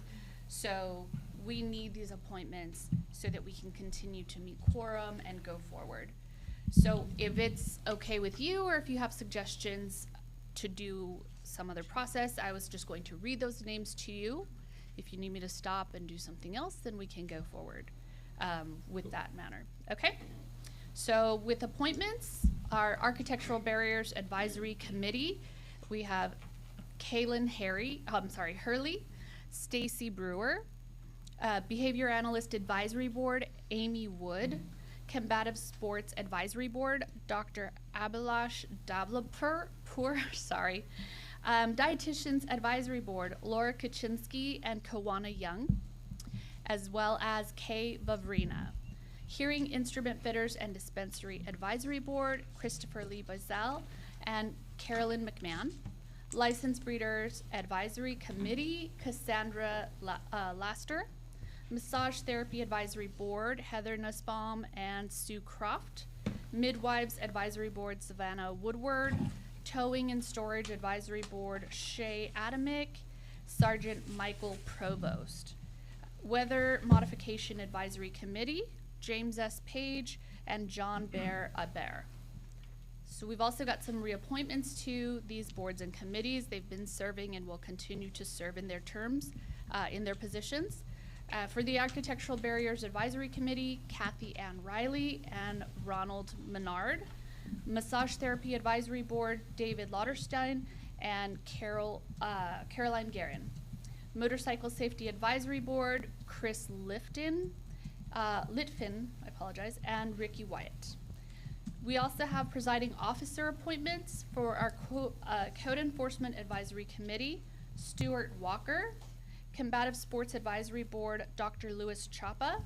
Dyslexia Therapists and Practitioners Advisory Committee, Robin Kauser. Massage Therapy Advisory Board, Caroline Guerin. Towing and Storage Advisory Board, Tasha Mora. And presiding officer reappointments, our Advisory Board of Athletic Trainers, Brittany Webb. Behavior Analyst Advisory Board, Dr. Gordon Borland. Dietitians Advisory Board, Janet Hewlett. Hearing Instrument Fitters and Dispensers Advisory Board, Lance Brooks. Midwives Advisory Board, Lori Fremgen. Motor Fuel Metering and Quality Advisory Board, Jason Harris. Motorcycle Safety Advisory Board, Keith Ravel. Orthotist and Prosthetist Advisory Board, Catherine Mize. And Speech Language Pathologist and Audiologist Advisory Board, Sherry Sansibrian. Jeez, sorry about that. That was a lot of names. Good job. So those are for you. If you have any questions, please let me know. Yeah, could you repeat those names again? Oh my goodness, which ones? All of them. Please specify. Excellent. One I never cried, that's I apologize. Any questions? Yes, sir. Yes, sir. You sent, I think, we made much progress right there. Right now, we do get information of what it is. We do. I think a couple of them I want to point out with respect to the architecture board. Mm-hmm. Excuse me. Don't get me wrong, all of them are going to be good. They're supporting the agency long time. But one of them, I think, especially architecture board, I think they're from Austin area, most of them surroundings. Yes. Last time Austin is not Texas, Texas is not Austin, okay? So some of them have been there for 20 years, okay? I looked at all the information.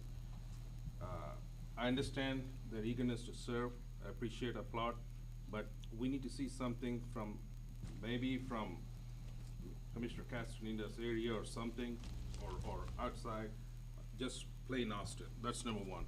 And I believe that I sent you an email after you sent me this, some sort of background check, or that Right. the world is right now very unstable because people get offended on the post, whatever someone puts or something. Absolutely. And also a conflict of interest one. So Correct. what have you done on those? Okay, so I'll start with you did point out, specifically on the Architectural Barriers Advisory Committee. I'm familiar with the one that you pointed out. She is a very active member in the architectural barriers world. So that's why, that was part of the reason that she was selected. The other reason that a lot of these were selected is they were the applicants. Unfortunately, with a lot of these boards, we don't get a lot of applications.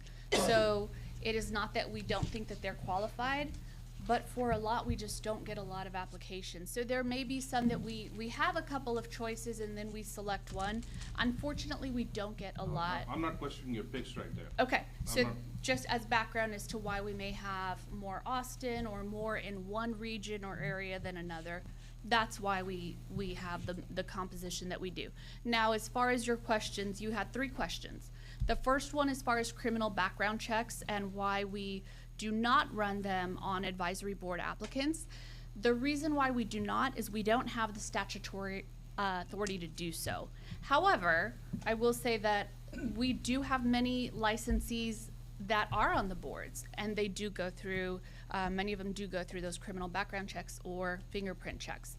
So those do have those. So short of a statutory change, we don't have the authority to do that.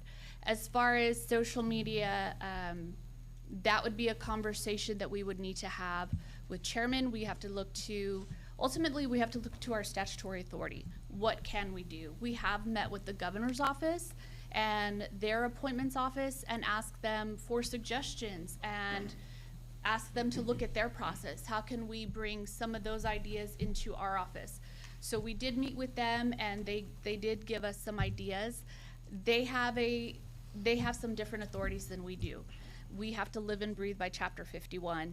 And so a lot of that, we're limited, but we also have to work within the parameters we've got, and we can work with chairman as to what we choose to review, and that's a conversation we can have with him as far as reviewing social media, the limitations to conflict of interest.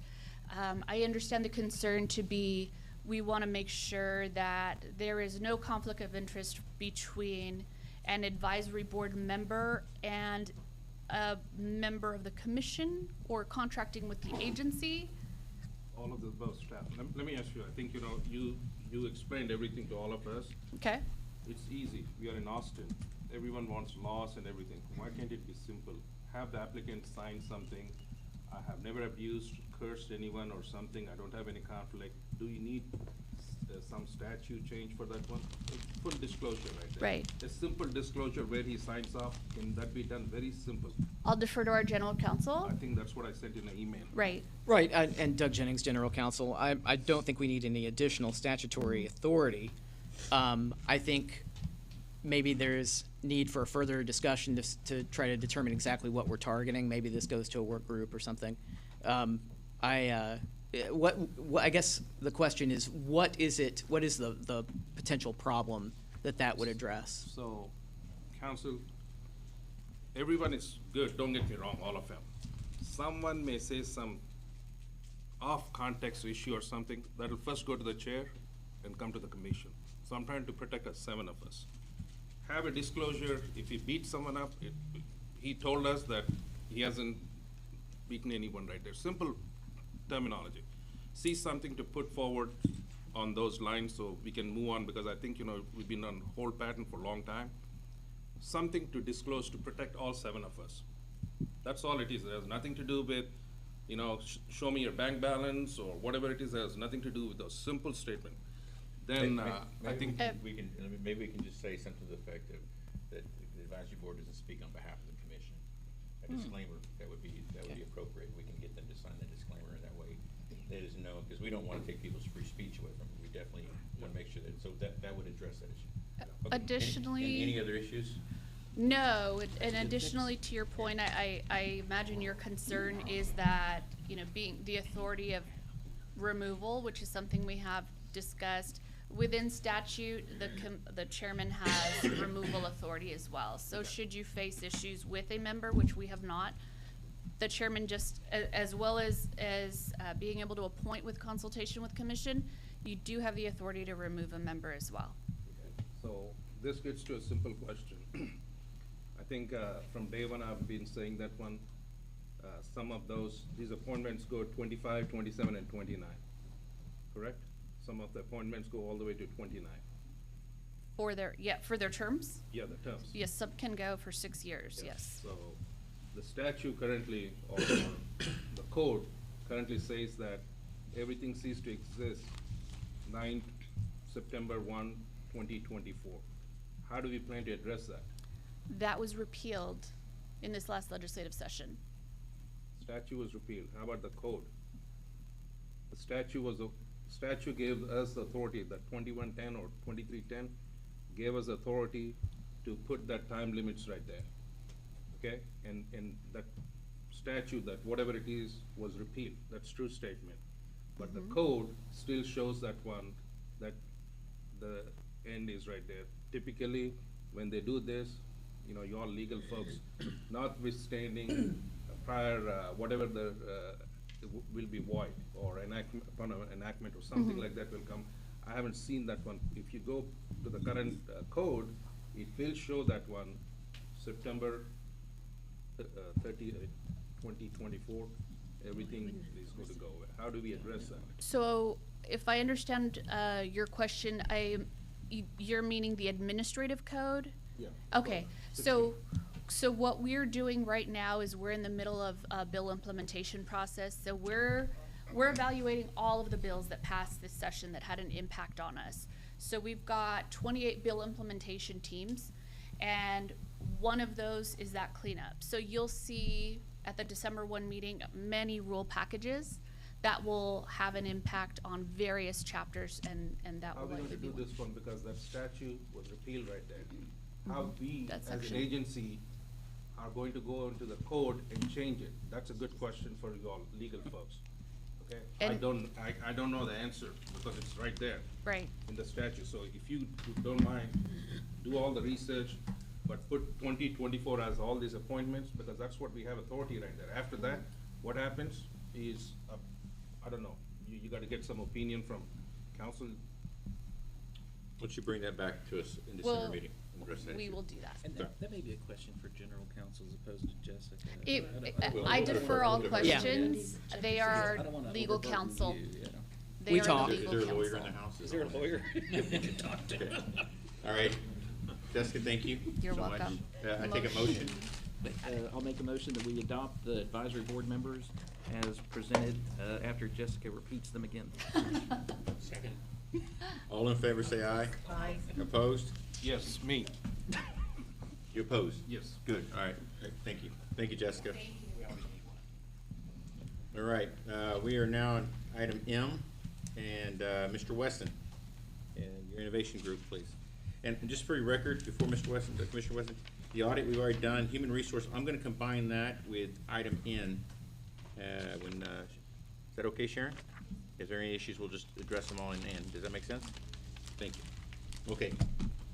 Well, the Innovation Committee had a good workshop meeting last week. I was gonna ask Kenny if he had anything. I've kind of summarized it that I could present, and that way it keeps me on point. I've been known to go off and probably say things I'm not supposed to.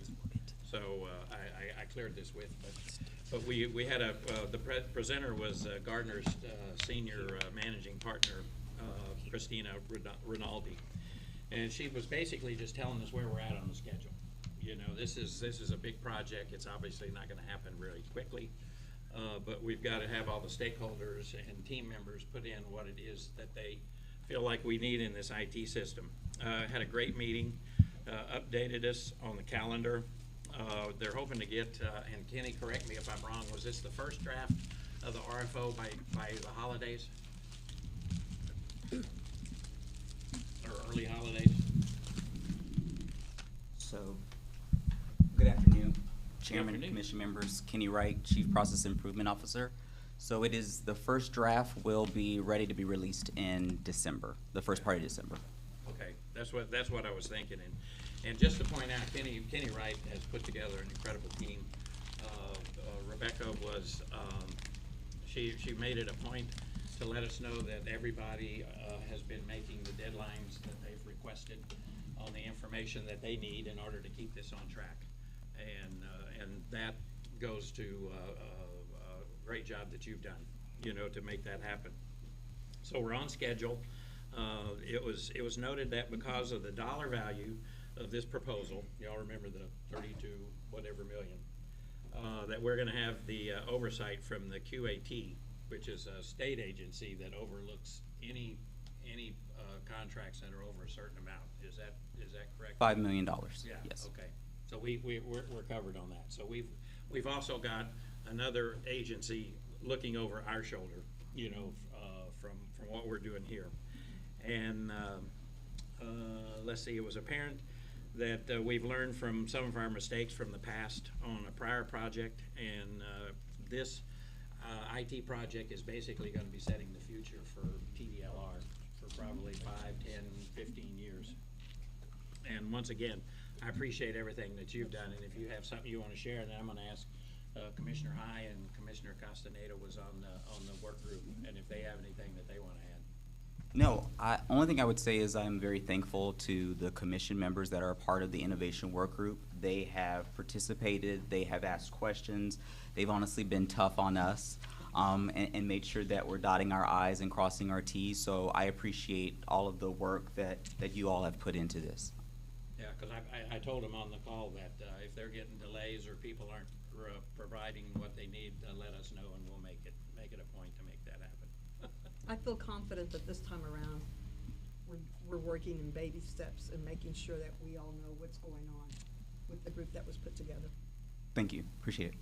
Excellent. Everyone seems very organized, and there's so much detail. Really, that's good. That's a good thing. Appreciate it. Thank you, guys. Any questions? Yes, sir. I never met you, Mr. Wright. Nice to Thank meet you, sir. Yeah, finally get to see you. Yeah. This licensing, are we talking about it's a software, or who's in your group? Because I have no idea. I'm telling you. He just this is the talked first to the time. commissioners, the 3 commissioners just spoke, the Commissioner Wright, and Commissioner Castaneda, and Commissioner Wesson. Okay, is there a report right there? That's it. That's it, but I'm not talking about the commissioner side, Chair. I'm talking about the staff side. Who's on your team is what So who's on the team? Yeah. So right now, it's actually a large team. Currently, we've had about 50 individuals within TDLR, so from the various divisions that have participated in technical and functional requirements gathering sessions. The core key team right now is myself, our CIO, John Fowler, is a part of that team as well, and we have a dedicated project manager, Elizabeth Castillo, who's on the team. We also have Charlotte Craig from our procurement division, contract manager. And so there's just a core, and then also GC is participating as well from the legal perspective. So with respect to this one, this is an IT function, correct? This is mostly the software issue, if I understand this? Yes, sir. So it's technology to deal with business process related issues. The reason is we have one of the best guys I've known, or I heard from the other side, that's called Mr. Fowler right there. I think, what did you do at TWC to create complications in the software? No, he did a fantastic job right there. Yep. So I think, you have a good resource right there, and I think, that's one of the, I think we should cherish right there. So I don't know what his role in this entire stuff is. I have no idea. So that's what I would like to see more in conjunction with the group right there. If there is a piece of paper or something, so we can read, because I'm blindsided right now, but, first time I saw you, I have no idea what it is. Thanks, Commissioner Wesson, for giving the update, but I typically put something, Chair, I would like to see some piece of paper, because of I saw the last, whatever that white paper. It's better we talk some other time with respect to, because of the long session, because I went through that one, so we can. Commissioner Wesson, did you chair this? Can you put, for the December meeting, just an update? We'll get it written. Can you do something like that? That would be. Right now, we're just, it's still information gathering, that I don't think it's gonna be all, how specific, you wanna get, y'all can come up with that. Most definitely. And so, Commissioner Jockstrom, we are getting weekly status reports from Gartner, the vendor partner we're working with to develop the procurement, the RFO for procurement. So I will have conversations with the work group as well as executive leadership about how much of that we can provide to you, sir. And I'll share, We don't I'll need share to know with much. everybody I don't else. need to know much. I'm gonna share with the rest of the commissioners. I didn't send out that presentation that Gardner put, and I'll make sure everybody gets copies of that. And to your point, I think it's gonna be important that this commission's, this is just a vendor request, right? So we're in the embryonic stages of this, right? So, but it is gonna be critical, I think, in with any implementation, when I was on SAP or when we're doing Epic in the hospital, that there will be a dashboard report that will be, and give you green, yellow, you kind of let indications, adaptations, that should be, but that's down the line once we choose a vendor in the process. But in that process, to Commissioner Dockstrom's question, we need to make sure the vendor is fully capable of keeping the commission at a high level informed of any status and any pending issues that are gonna be happening. Does that make sense? Most definitely, sir. Okay, good. Chairman, Commissioners, I would tell you also that Gardner's done a really good job of getting us to that point that we can get an RFP ready, and that's what they're doing so that we can get to the licensing system. We're not even to the licensing system yet, we're just trying to get everything in place before that. So that's a part of what Gardner's helping us to do, and that's the part of the innovation work group is in right now working with, is development of that RFP that will go out for the licensing system. Okay, any further questions? Thank you, Kenny. Thanks, sir. Appreciate it. Thank you, Kenny.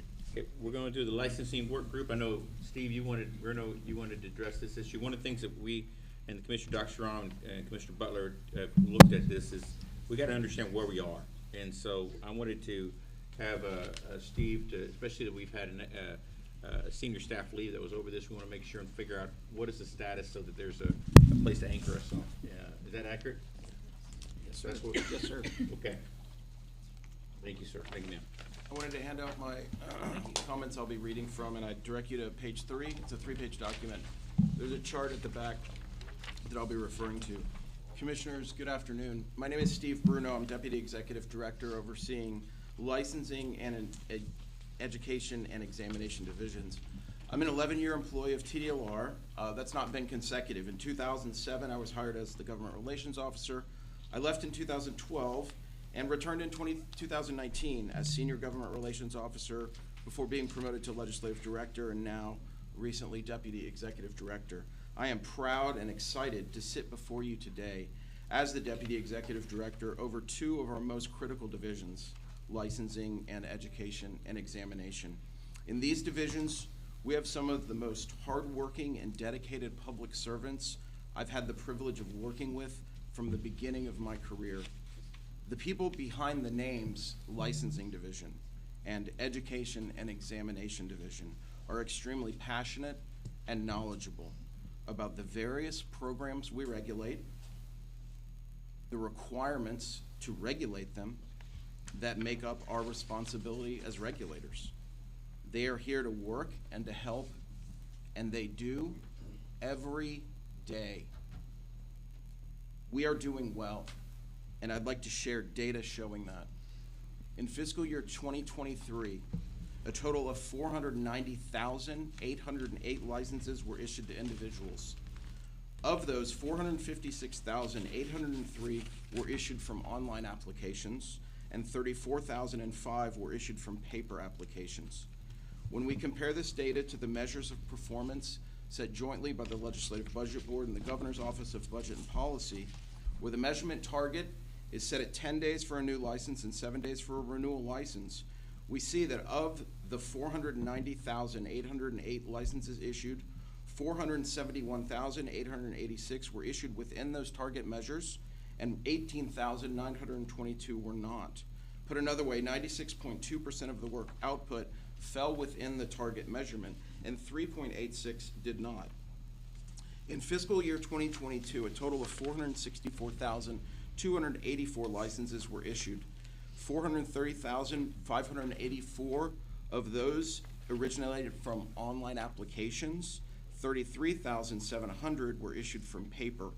And of that total issued, 449,987, or 96.9%, were issued within the target measure, and 14,397, or 3.1%, were not. I give similar numbers for FY21 and FY20 and FY19 below. This work that's referenced here was accomplished despite the following factors. Old systems that are not compatible with each other and don't speak what I'll call today's language. One of the systems was written before the internet or email existed. This means that the only way of inputting information for processing was to transfer that information from a paper form. Obviously, today we have many more sophisticated ways to input and process information. We have adapted these old systems to meet today's needs, like accepting information and payments online. Another factor is personnel. TDLR has grown in its responsibilities, which does bring new people with new programs. However, even absent the assignment of additional programs, the workload required to maintain existing programs grows with population. The number of cosmetologists and electricians, for example, naturally grows because more and more people are being born and moving into our state. Looking at new licenses issued between 2019, which was the last year of an official new program transfer, although during that time, the service contract provider program, which already existed, was added to with the addition of the residential service contract type. So between 2019 and 2023, where the addition was that program to service contract providers, which already existed, we saw a increase of programs and responsibilities of 27%. There was not a corresponding 27% increase in personnel. Of course, another factor was and is COVID. In addition to its other impacts, it caused the requirement for us and all other state agencies to implement 5% budget cuts, which then meant we had fewer resources when we needed more. I would now like to say thank you to the members of the licensing division, and I must also thank the members of two other divisions, as they, like licensing, are focused on customers and getting them what they need.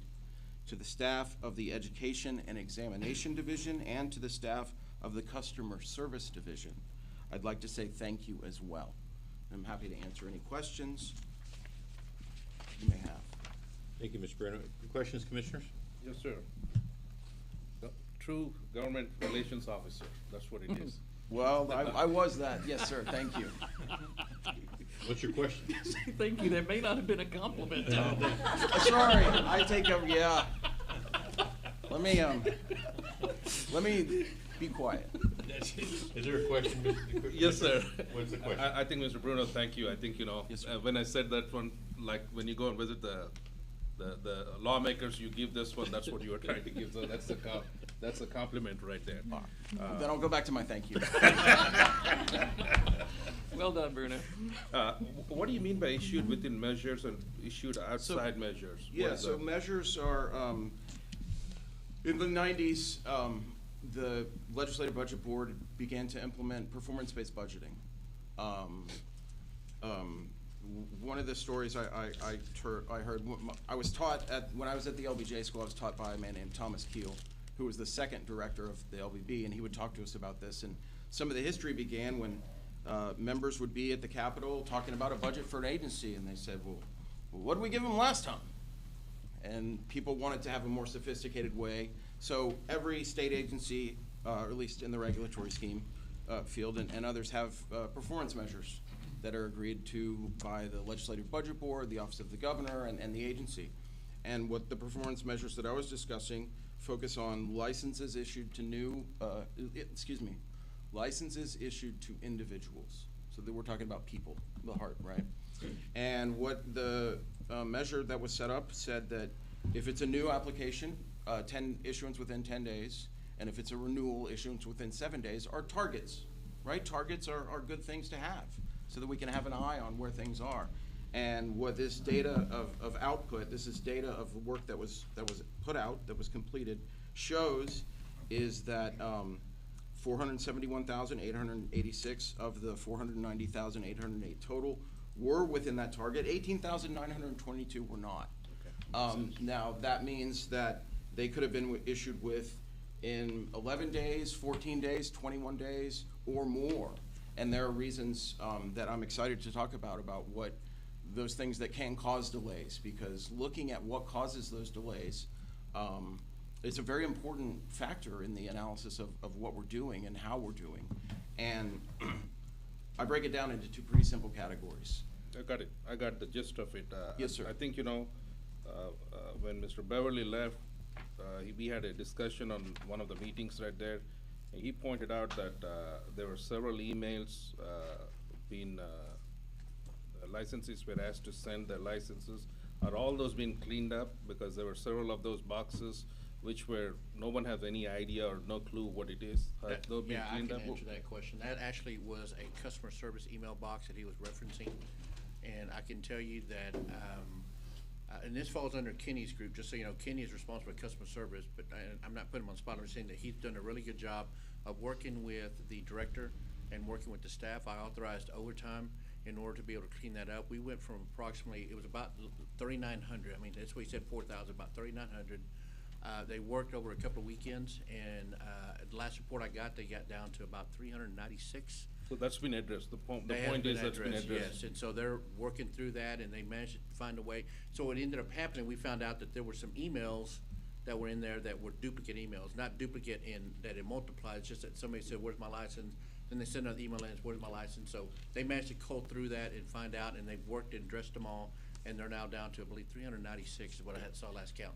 So the other question is, when we have a package, licensing package or something which does require them to do online, I think I saw your email yesterday, very late, I couldn't pay much attention because I was driving. If you look at it, there are some licensees, we are asking them to send an email, which I think, you mentioned that you corrected it. The online, whatever the application, you're saying that when application says, send this to this email, and that email was non-functional or no one responds right there. My understanding that's been cleaned up. The emails that were received were based on calls coming in. No, I'm talking about having a renewal application or something been sent to an email right there, which is non-existent email on an application right there.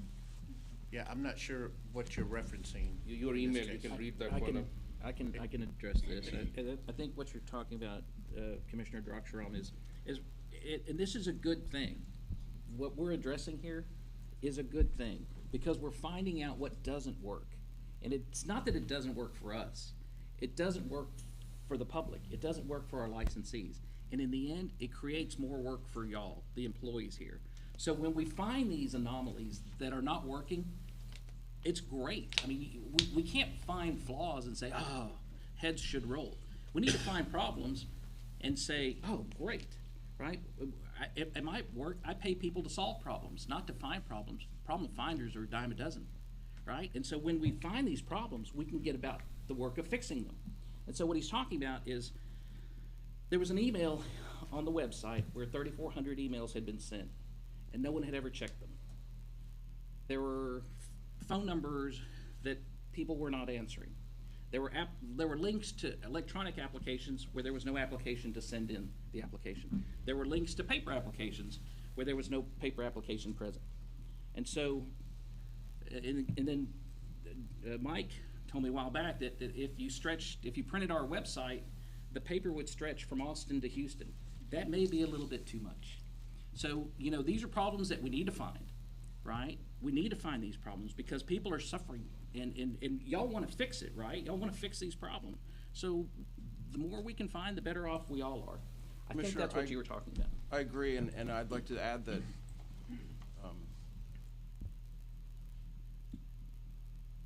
we do our best to provide the information. All of our forms have instructions that are very clear for licensees. And if we receive an incomplete application, that's not on me, or it's not on my people. Yep. If we're not asking the right questions in the application and we're causing a poor answer, that's on me. And that's something I want to dive in to fix. But if we receive an incomplete application, or if we receive an application from someone who has some sort of education requirement or some other continuing education that they need to show us.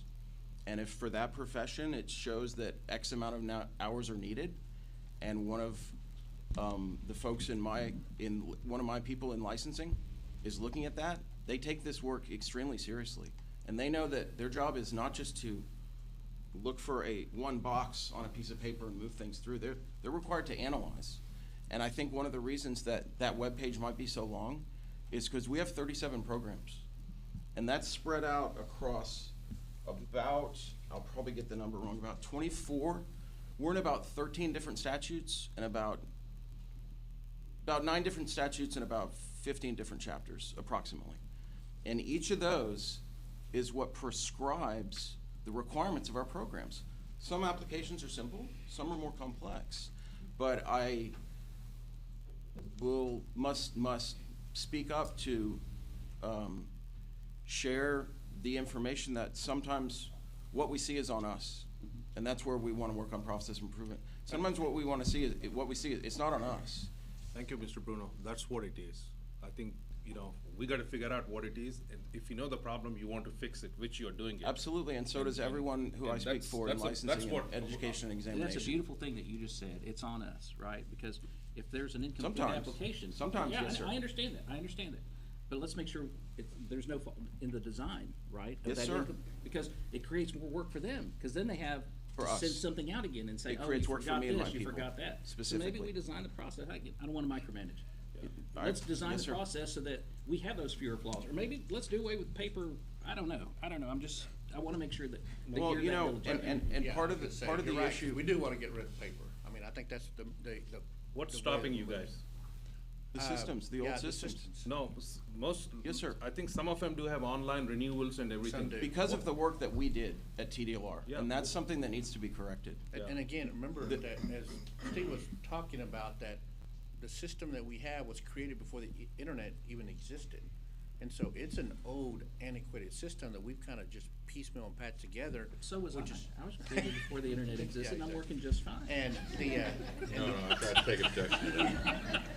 and it's You already know understanding who that. the chairman is. Yeah, exactly. Today. So That's what happens when you get a deep hair. Go ahead, Mike, go ahead. And so what we're trying to do is to make sure that we provide a mechanism so that they can apply the easiest, quickest, most efficient way. And we want to get to that point, but we are constrained at times because of technology that we do not have, which we're working towards. And there's some things that we can do. As an example, we talked before in the past, and I'm not trying to bring everything up, but if you go to Texas by Texas, where you can actually apply for massage therapy license, that's the only one that exists. Of the other 37 programs that we have, that's the only one that exists on that gives you the ability to do it, which massage therapy you can apply for online. But we have so many more that we just can't get to that point. So what I've seen, Mike, is when I saw that tx.texas.gov, txt.texas.gov, only our MAS program is right there. That's the Why Texas can't- by Texas. Yeah. Why can't we put the ones we have functional right now and online, we put them on those right there, so at least, the staff can get a little bit of breather right there. I know it may take time or something, but there was one smart guy, whoever he did that one to use that system out right there. And moving back in future right there, look into this, only online renewals. If you do give a paper right there, the 3% or 5% will clog your time up. They are clogging, yes, Yeah, sir. so Yes, sir. Take it out. We're Let's say trying, you well, all could make a decision and take it out. that's a discussion I'd like to have. We can have that discussion, To so- eliminate it totally or not, for efficiencies, I would like to, discuss that, but I do need to point out that if you go to our website right now, at the top, it shows a clear link of what can be renewed online, what can be done new online, and I believe that if you compare our population chart of our largest programs, we offer tremendous amount of services online. Some people choose not to use it, and they choose to use paper, and paper overall is gonna be slower, but we are online, we have been, we talked about, despite the antiquated systems, we have been online since, I believe, at least 2020. Despite our antiquated systems, we recognize the need for our licensees to use that, and therefore, our staff went to work to figure out what to do to make something that was born before the internet speak to the internet, and it must do so in two ways. We must recall that we have two very important functions when we're talking about issuing a license. The first thing is finance. These licenses cost money of varying types. And for the folks in the financial services division, when people do choose to use mail, who receive that mail, whether it's a $20 money order for a student permit or a check for $900,000 for a new gas pumps, that financial security instrument is treated with immense care, respect, within the confines of the law. There's a lot that is required. And so when you move into an online system, you've got to have a system of finance to deal with that. And that's all that Texas by Texas is. Any state agency that has it online goes to Texas. That's merely the system of finance. We care about the system of record. I'll finish in just one second. Because we need to know what are the requirements to get this license? How did you get it? How long have you had it, et cetera? And that's retained in our old systems that we're still keeping working. I want to ask you a question. I think, is the renewal rate the same for online and paper? The cost? Yeah. Yeah, the fee for the cost to renewal is set by you all. So if you look at it, if someone is doing online, whatever it is, there may be a credit card fee or something. There could be, but however, I want to be very specific. The fee for the cost of the license is set by rule, by you. There certainly may be, and just like there's a cost to put an envelope in the mail. That's correct, because what it is right now, if the folks don't get it, they think that licensing TDLR as such, because first the mail, once it hits the mail, then financials get it, and then you all get it. So there's a time frame right there. Yes, sir. Some of the programs on the renewals, if you all look into that paper is gone, just direct them. If they have something they don't know how to print on the internet, do online, that's a battle they can come and ask here, but eventually it's going to help you guys out right there. The other thing is, I think some of the earlier phases right there, if I understand, the testing is all done by a third party, correct? That's what I understand? For those licenses that require an examination. Examination. I believe the majority. Do they do anything, maybe it's outside your purview, or maybe Mike can answer right there. Do they have anything like a criminal background check to take a test or something? Because I don't want a situation where someone goes in, takes the test, and then later on they find out that they can't get themselves licensed because of past issues. That's just done through our agency. The background check's done through our agency. But let me cut this, because May I explain? we'll talk about this. Look, great assessment. This is something that we've been needing to do, and it is to do. And your enthusiasm is to be commended. And man, to Dr. Schramm and Butler's points, and are going to be, it's an evolutional process that we're going to have a discussion constantly to make sure that we're on the same path, which will eventually merge with the innovation system itself. So we're two tracks of train. So excited to continue to meet, continue to put this on the agenda, continue to update it, not to try to micromanage from this desk here, but to micromanage in where we can, but give you the latitude to build this. And I believe you, and I know the commission does believe that you have the expertise to be able to get this where it needs to be. Thank you. And I'm only as good as my people. That's great. And the work, the credit, and is deserved to the staff of licensing and education examination, and everyone else at this agency who helps to get a license out the door. They deserve much praise. To be commended, absolutely. Okay, if I may say one quick thing. I think, the last time I think you all issued about 100,000 licenses, I think in August, I think that's what I've seen, the last report right there, which was pretty good compared to what's been happening the last couple of months. I've requested one thing is, I would like to see, it doesn't have to be all the programs or something, on a monthly basis or something, how many licenses are pending and how many licenses we issued or something. It's simple stuff. We don't need to do whatever you all been doing, that paper trail or whatever it is, just one simple table. And what's the oldest one in the hopper right there? That's all. And Are you talking about a particular a snapshot in time, or because that at the end of the month? Monthly or every, for example, we're meeting right now, 9:30, what it is. And we can get that to you. I believe That's all. our data analyst, Meg Peel, can create that. If she can create that, we can get it out to you Don't just send so you too know. complicated stuff. You all been Well, sending beyond my I expertise. think that the complicated is relative, because remember, we're having to pull this from multiple systems and then combine it together, so we take all this data from the 8 disparate systems that we have and put it down in a report that you're requesting, and it takes some work that Meg has been working on, and a part of the information that you received from me, the report that you were talking referenced, was a I report don't that need she. that one. That's too micromanaging, as the chair suggests. Well, that was just to suffice the request that you had. That's the reason No, that that's not the Meg one I asked created for. that, so. That's not the one I asked. Go. Okay, all right. But we'll get that to you. Thank you, Mike. All right, Sharon, Sade, are you all ready? Commissioners, we're gonna, item number N, or item N. Good morning, good afternoon, and hopefully not good night, ladies. I don't want to be good. Definitely not good night. So, please don't make me stay till night. All right, y'all go ahead, you have the floor. Thank you, Chairman, Commissioners. This is Sharon Moyer, Director of Human Resources and Employment Council for the agency. I just wanted to brief out on the HR Commission Work Group. We had a busy September. We met twice. The first meeting was held on September 11th, and we had a discussion about the employee and operations update. It was a little bit more in depth than the report that y'all normally receive in your commission binder for each meeting. But we went through our FTE count, which we're currently at about 512 employees, and we have a new FTE cap, which is 586.2 for fiscal year 24, so inching a little higher.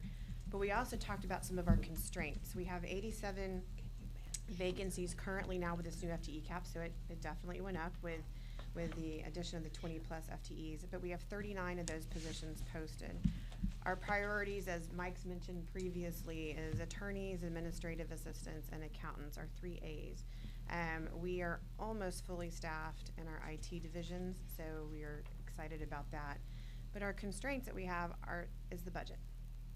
And that goes back to the onset of COVID, when we were asked to make budget cuts, and this was something that we discussed in depth during this meeting. There was a $1.2 million salary reduction. I'm sorry, a $2.6 million salary reduction for the biennium, and we asked for that to be restored, but it is not, and so that really creates an issue where we have the authority to have more FTEs than we have the budget for. And so we do have to create priorities for which positions that we need to hire and fill. So this was a big discussion that we had during this meeting. The other thing that we talked about was the 5% increase by the legislature that went into effect July 1st for staff, as well as another 5% increase that will happen on September 1st of 2024. And the legislature granted a request in our LAR for an IT salary increase. This was dedicated to our IT division staff of over $500,000 that we have spread out, and then they received the 5% on top of that. So we're doing the best we can to get money to staff. And on top of that, we're looking at facilities. We have been confirmed through the Texas Facilities Commission for a tenant space in the Capitol Complex Phase 2 buildings that are at 1501 Lavaca and 1500 Congress. Those are currently under construction if you are downtown near the north side of the Capitol.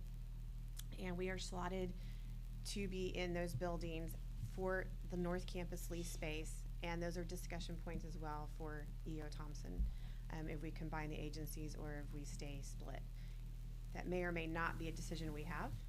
It is something we're still working on with the Facilities Commission, and we'll bring that more to the HR Commission work group as well. And one thing to keep in mind here is the lease space at the North Campus first comes up for termination on December 31st, 2025. Phase 2 is not expected to be completed until late 2026, which probably means 2027, and we're slotted to move in late 2027. Our lease expires in December 2027 here. So the timing is perfect in that sense. Are we trying to go more remotely? We discussed remote options, and that is something the agency is looking at currently. Staff that are office-based are asked to come in 2 days a week, and managers, directors, and directors are coming in 3 days a week. So we do have a hybrid position. for most, actually all of our staff, except for a handful that need to come in every day because of job duties. So the room that we are going to need is because we're growing, or we're not putting people remotely? Well, the phase 2 is the state of Texas effort to get state agencies out of lease space. So us moving into phase 2 is not an effort to grow, but it's to relocate and get out of lease space and be in a state-owned building. Oh, okay. So that's what that's designed for. And that's what the state is trying to do, is not pay on private leases. And they have, if y'all haven't been yet, going down to the north side of the Capitol, they now have opened up I believe the Capitol Complex Mall. There's a green space where Congress used to be between 15th and MLK. There's 3 new buildings down there. And so it's quite an endeavor that the Facilities Commission is undertaking to redesign the downtown area. The September 18th meeting, we were joined by Sharday Edmond, Deputy Director of HR, and she presented revisions to the personnel manual that were necessary due to legislative updates and the fleet management audit, as well as general edits that we had. And I will segue now to Sharday for her update on those revisions. Thank you, Sharon. You should have a personnel manual revisions guide. This should be quick and easy. The majority of the revisions that were done this time were legislatively mandated because of either federal law or state law, and so you see those revisions included here under legislative updates. We do have 2 discretionary revisions, primarily one to our driver vehicle and safety policy, and then a general inclusion of leave that is prescribed by statute as allowable that we now want to grant employees. As a result of the audit done by Weaver in the fleet audit, we recognized that we could shore up our driver and vehicle safety policy to create a more concrete safe vehicle operator standard, a point-based system, which was not previously our policy, so we revised our policy to do that. And so that revision is the discretionary one, as well as leave for wellness. This is something that's allowable under the Texas Government Code, section 664061, that employees can be granted 8 hours of leave per fiscal year, so just per year, to get a physical. And that was something that statute allows, but that we hadn't previously done before, and Mike saw fit to grant us that to encourage our employees to be healthy and receive checkups. And so other than that, we noticed that there were a couple of provisions missing from some of our policies as an oversight. We also updated our student internship program policy to reflect an increased number of hours, because we want to make that system more robust going into this upcoming year. And the rest of the changes, I could go through them, but they're on your sheet and we have to do them by law, so I will spare you guys. All right, any questions, commissioners? I have. You mentioned about space. When we walk here, some of the places, this building is vacant right there. How much of it is vacant in this? In the building itself, and I'm not sure of the amount of square footage that's not. Approximately. There is some vacancy, right? In our office space, Yeah. or in the building itself? In our office space, the one we leased. I know, and the one we lease, all of the office space is assigned, but like you said, we do have individuals, the majority of individuals here at the North Campus are coming in 2 days a week, if they're regular staff, and if they're managers or directors are coming in 3 days. So the space is completely used, in other words. The space is completely used. Except for customer service, it's kind of. I'm sorry. We do have the second floor customer service, that is currently not being used, that we are still paying lease on. And we have checked into it. We're not able to get out of the lease, and so, that's still a, lease that we're having to pay. Have you all reached out to facilities to see if they want to sublease? Yes. We have. Okay. We have, and we are on the list, and there are interested parties, but Good there's more process. individuals in the same situation we are, and that was because we made customer service, the CSR representatives themselves home-based. We are still utilizing that space to some extent, just not the Yeah. way we were before. It's a flex space. IT's using that for updating new laptops that are being issued out. And it will be the nice location for our flu vaccines that we're having in a few weeks. Okay, so that's been looked into. The other one is on the employee manual right there, posting of job requirements, F. Page, I don't know, 4. Specifically, I'm interested in exceptions to the posting requirements. Yes, sir. So I understand that executive director or his designee to be, the exception to the posting, that they can take it out and put what it is. How does this conflict, or does this waive our rights on that EEO or whatever it is, the other requirements of posting? If That is, it does not waive our requirements for the posting. It does not indicate an EEOC action from that. It does allow the executive director the flexibility to create efficiencies, should we be provided new programs. It's based upon a statute that allows for job posting waivers, and based on legislative transfers, to the agency. And so it allows the executive director to transfer and reassign employees, as part of a reorganization or merger mandated by the legislature. so, in terms of the merger or something, who determines that one? What's the time frame on the merger right there? Is it 6 months or 1 year? What does the statute currently say? The statute does not provide a timeline for that. So it could be perpetuity. 5 years down the line, someone can make a choice that this is in the best interest. I need you right there, somewhere right there. Can we do that one? I think there's a method of reasonableness, that you would have to look at for whether or not you could state that something was a reorganization based upon a program that was legislatively changed. So when we do get new programs, there's a lot of thought that goes into where positions should end up, what are their classifications, where are the job responsibilities. What was originally thought during legislative session may not be as the situation unfolds, particularly if we're acquiring a program, may not be where they end up. So is there a provision right there for posting not to be required? You need some documentation? I'm sorry. For a job posting not to be posted, do you require some sort of a Yes. documentation to say that, how is it going to benefit the agency?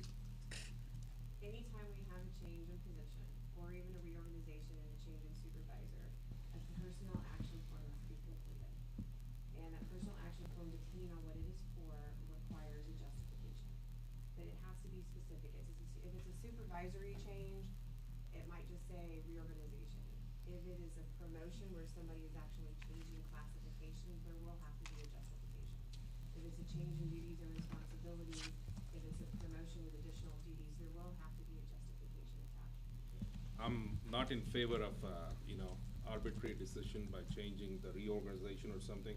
I want it to be fair for every employee right there, that if there is an opening or something, they gotta be treated fair and square right there.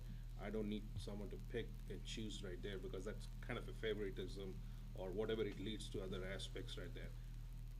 Chair, I'm not in favor of that one right there. It has to be posted. We gotta be fair to everyone right there, like, if you're fair to one, we gotta be fair to all of them. That's my take. That's Okay. something the committee can discuss. Mr. All right. Chairman, I'm sorry to interrupt. Could we ask that Sharon and Sade, could y'all speak into the microphone a little more? The staff are having difficulty hearing you. Sorry. I was thinking, to be in HR, do you have to have a smooth, calming voice? I just want to record y'all reading the phone book and play it at night so I can go to sleep. Okay. Stay with me here. I know it's late. Stay with me. Okay, we can definitely discuss it. Is there any other questions? Okay. I'll take a motion. Do we need a motion for you guys? Or to accept you move, so moved? Second? Second. All in favor, say aye. Aye. Opposed? All right, thank you so much. All right, see where we are here, just a second. Executive reports, Mike? Chairman, Commissioner, I've got, I'm gonna start off, my name is Mike Harris-Minnis, Executive Director, and Christina Kaiser will jump in also to kind of follow up. She'll have the real fun stuff. I've just got ancillary things to talk about. You have the Division Director reports in your packet of information. I do want to point out what you already know, that since our last meeting, we did have a departure in the Deputy Executive Director, who is now the Executive Director at Sunset. But with that departure, we were fortunate to be able to reach down and find the competitive nature that we had within that position. So we were fortunate that we had a lot of great candidates for the Deputy Executive Director position. And it was a tough decision we made at the time, but we're also very fortunate that along with that tough decision was trying to figure out between the individual that was selected and Steve Bruno.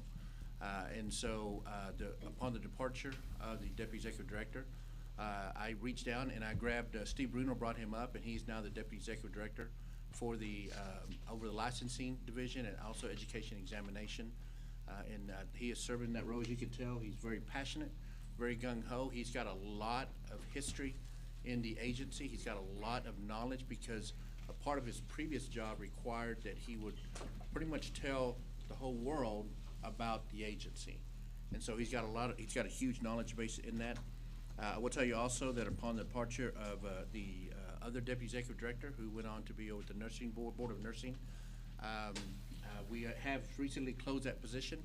I was going to point out, I'm sorry, Brittany Sharkey, who's the Executive Director over the Vet Board. I was going to notate her and kind of point her out, but she's on her way out, so I did want to do that. Brittany, I'm sorry, but I just want the commissioners to know that you're here, a part of this, and trying to, again, it's still a learning process for her as well. Thank you, Brittany. So, but we have closed the second, or this last Deputy Executive Director position. It closed last week. So we should have interviews shortly, and that was also an internal posting, and we had, again, got some good qualified candidates that we should be interviewing fairly quickly. As far as, we talked a little bit about the licensing, I will let you know that we are now in our new budget, which started September 1, which is the actually new budget year, but also the new biennium. And so we have a 2-year cycle, and we've started that part. A part of this biennium included the additional FTEs that we discussed earlier. And so placed in that is where a bulk of the dissemination and putting them out into the agency, where we can now have that concentrated effort in focusing on combating human trafficking. Mike, if I may ask you, you mentioned about the budget. Where is the budget? Excuse me? Where is the budget? Where is the budget? Is there a budget in this one? I didn't see anything. Has the budget been approved? The budget was appropriated by the legislature. But we have to approve? No, sir. Council, 51.201. General duties and powers of the commission. Oh, I'm sorry. You approved the legislative appropriation request, the LAR. Let him read that one. You'll understand.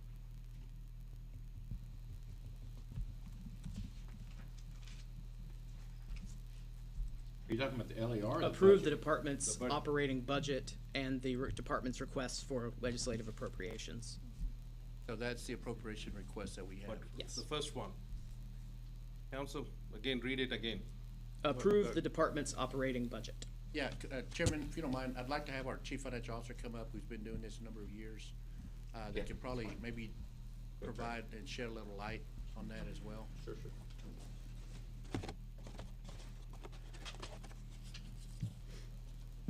Here comes the money.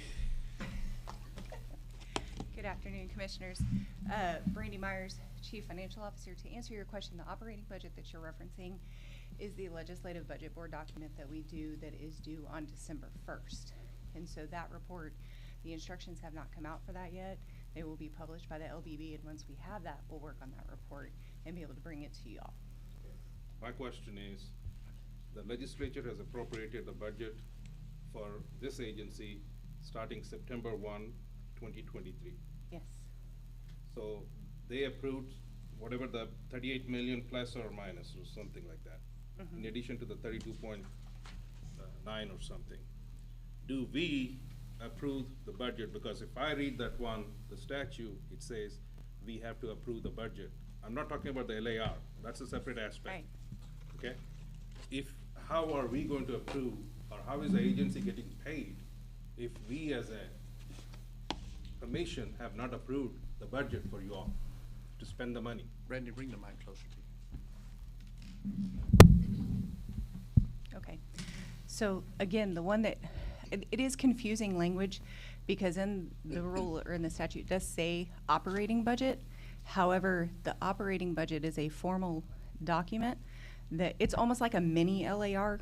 Quite frankly, it's a 3-year look at the budget, and that is the piece. So when it's saying operating budget, it's not necessarily saying, you know, kind of like our internal document. It's actually a formal document that's called the operating budget.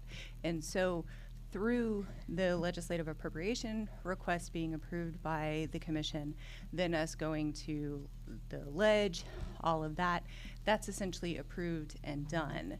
Moving forward, the operating budget, like I said, which will be turned in on December 1st, we do this report every 2 years, that will be the other document that will encapsulate the 2023 budget. It'll also encapsulate 2024, and it will also take care of showing you the history of the 2023 budget. Hold on. 2023, 24, and 25. Fair enough. The question I was asking is, I'm not talking about all of them. I've sent a sample of a different agency. So, what they do. Every agency approves whatever the legislature has approved. We are basically a rubber stamp, and probably someone wants to make a public comment or something, they can. But the budget is pretty much approved by the legislature, and we formally adopt right there. If you look at the statute right there, it says that we have to approve it. So I would request you to, next meeting, whatever it is. So your question is, do we have a procedure to formally, is there a need for a procedure to formally adopt it? And if there is, have we done that? I guess that's what's being asked. Is that accurate? Yeah. Okay. Doug, why don't you take a look at that to make sure that if that's the case, if that's accurate, do we have is there a need to adopt that on a procedural basis? I'll have to have further discussions with staff, Chairman. Okay, we'll just get to- back on. Yeah, we'll get back to you. Commissioner Sujeet, do you think we've done it wrong all these years, or what? I don't know, it reads that one, the council can give a provide, it says 2 things. Can you read that again, Okay, council? guys, we're done. Council, look at it, we're done. Go ahead and finish the report, we'll go from there, okay? All right. We'll get back, and Doug, just get back with us as a whole, and let us know if that was done, okay? Yes, sir. Go ahead, Mike. Well, that kind of wrapped up my portion of what I was presenting. Christina Kaiser does have some other reports that she'd like to present. Perfect. Randy, is there anything else before you, don't sneak out of here like that, young lady. I don't If I sneak can't very go, well. you can't go. We're on it. Is there anything else you'd like to comment about? Is there, wait? No, sir. Oh, sure, okay. Christina, go ahead. Good afternoon. Good again. afternoon. Good evening. Mr. Chairman and Commission members, Christina Kaiser, Senior Deputy Executive Director. I did just want to point out in connection with that last discussion that every year's operating budget is shown on our website. So the most recent one we have, of course, is fiscal 2022. That's on the main page, kind of down at the bottom where all the reports are, like strat plan and all of that. Got it. So we have it noted. We're just gonna see if we missed the procedural thing. We'll double check on it, and that'll be that. Okay, go ahead, Christina. So I have the pleasure of overseeing 5 divisions of the agency: the Compliance Division, Enforcement, Field Inspections, which I collectively call the Regulatory Divisions, and then I also oversee the Information Technology Division and the Information Security Division. You have reports in your materials from all of those divisions except for Information Security, because we don't want to publicize anything that they're doing, because they're about securing our data. I'm happy to answer any questions if you have them from those reports. I would like to highlight just a couple of activities that I've been involved in just recently, if you don't mind. At the end of August, I participated in a conference in San Antonio of NASCLA, which is the National Association of State Contractor Licensing Agencies. I'm proud to serve on the board of directors for that organization.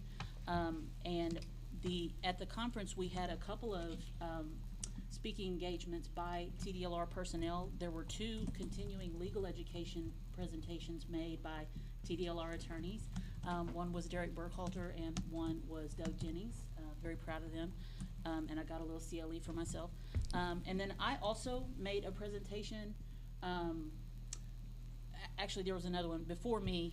There was also a presentation on the day after the CLE by Jessica Hurtado, our prosecutor who handles the criminal background cases, and Doug Jennings. Doug was the sort of moderator of a panel of lawyers from 3 different states, and the panel's discussion was about how the various states handle the criminal background check cases. And so then following that presentation, I made a joint presentation along with Christina Hartman, who is the superintendent of the Wyndham School District. This is the school district that provides occupational training inside the prison system, inside TDCJ. And we have an agreement with Wyndham School District where we are sort of trying to help them as much as we can. So for example, criminal history evaluation letter, something that's available to anyone, we give those to Wyndham students for free. And I just wanted to highlight that in our presentation, we included a video that had been created a couple of years ago by our chairman, where he talked about the Second Chances Initiative and how that's very important to him and important to us as an agency. So very well received. We got a lot of very positive comment afterward from the regulators in the other states who were present at the event. On September 28th, I was in Huntsville. I participated in the first meeting of the TDCJ Prison Education Programs Advisory Group. They were supposed to keep you. Yeah. Don't laugh, it encourages them. Yeah. I think it's funny. I was invited by TDCJ and Wyndham School District to serve on this advisory group. The point of it is, there was a recent change in federal law that now allows Pell Grants to be used for individuals who are inside prison and taking college courses. And in addition to Wyndham School District, there are a whole bunch of colleges who offer courses inside prison. So this advisory group has been put together to help TDCJ figure out how to best target and utilize those Pell Grants for education that's going to be beneficial to people when they come out of prison to, again, close that gap and help steer people away from potential reoffending. And then the day after that, still in Huntsville, I participated, or I was in the audience of the Texas Correctional Education Conference. This is put on by Lee College, which is a college that provides education inside the prisons, and it was very inspirational, and I always feel very uplifted when I have an opportunity to interact with Christina Hartman or any of those folks. I feel like this is some real stuff that we're doing. So the last thing I wanted to just highlight is, Mike mentioned that our Director of Field Inspections recently moved up to the executive office and then moved out, went over to the Sunset Commission. Well, we have hired a new Director of Field Inspections. He'll be starting in his position on October 16th, and that is Mr. Chris Russey, who's back there in the back of the room. Sorry, Chris, he didn't know I was going to do this today, so my bad. Chris joined TDLR in the Enforcement Division. He served as my management analyst for a number of years when I was the director of the Enforcement Division. And then thereafter, Chris moved to the Compliance Division, where he served as a manager for a couple of years. And we're looking forward to seeing him in this new role. Congratulations. That's all I have. I'm happy to answer any questions if you have them. Any questions? And Commissioners, some of you may recognize Chris because he was a manager in compliance over the combative sports, so you saw him at some of the events. So we look forward to having him in this new role. So I think that wraps up our report. I want to pull, Jessica, talk a little bit, I've charged you a little bit with alignments of other entities outside of TDLR. Can you give us a quick synopsis of what's going on with the schools that I've contacted with you, TAB, just a quick so the commissioners know kind of what that is amazing work. Sure, Jessica Escobar. So we've been working a lot on a recent initiative, basically alternative pathways. It's a priority for us to highlight to students and adults that there are different paths to success besides going to college. It's something that people are not aware of or have not accepted because there's a stigma tied to having a technical trade job. So everyone assumes, well, the only way to be successful or be accepted in society is going to school, coming out with a degree, and there's a lot of alternatives. And in high schools right now, there are trades programs, there's dual credit programs where students can start these programs sophomore, junior year and come out with apprenticeships with registrations. And we recently we're working on implementing some legislation that Representative Schaefer passed, and so this will give students the opportunity to come out of school ready to work and make very good money. Some of them will be able to work during summer, during school, as they build up their hours. So this is a great opportunity as we work with the schools, we work with the colleges. We're also working with the community. So beyond that, we're working with the local colleges, but we're working with the businesses, because without the employers, the students have nowhere to go. And we're finding with the electricians, with the HVAC, that licensee base is aging out. So they need these students to come in and fill that gap. So we are bringing them together. We're partnering with Texas Workforce Commission. So we've got various places within Workforce Commission that we're working together, exploring the partnerships that are available, the funding that's available to employers so that they can get their employees trained, which is vital. There's funding available for just, available for employees. There's funding available for second chances. So if you hire somebody who has been in the incarceration system, you can get funding back for their salaries. But some of these opportunities, employers are not aware of them. So we want to make sure that those are known, and they have a wider base than we do on some things, right? And they're in the schools. So part of it is education there. We're working with TEA, with State Board of Education. So part of it is also going to be getting in and reaching into those counselors. Their default is meeting with students and letting them know about colleges. We need to break that. We need to say, hey, there's opportunities. Consider these trade schools. Consider joining these programs. And we can only do that by educating them. So we visited South Texas and we went to TSTC.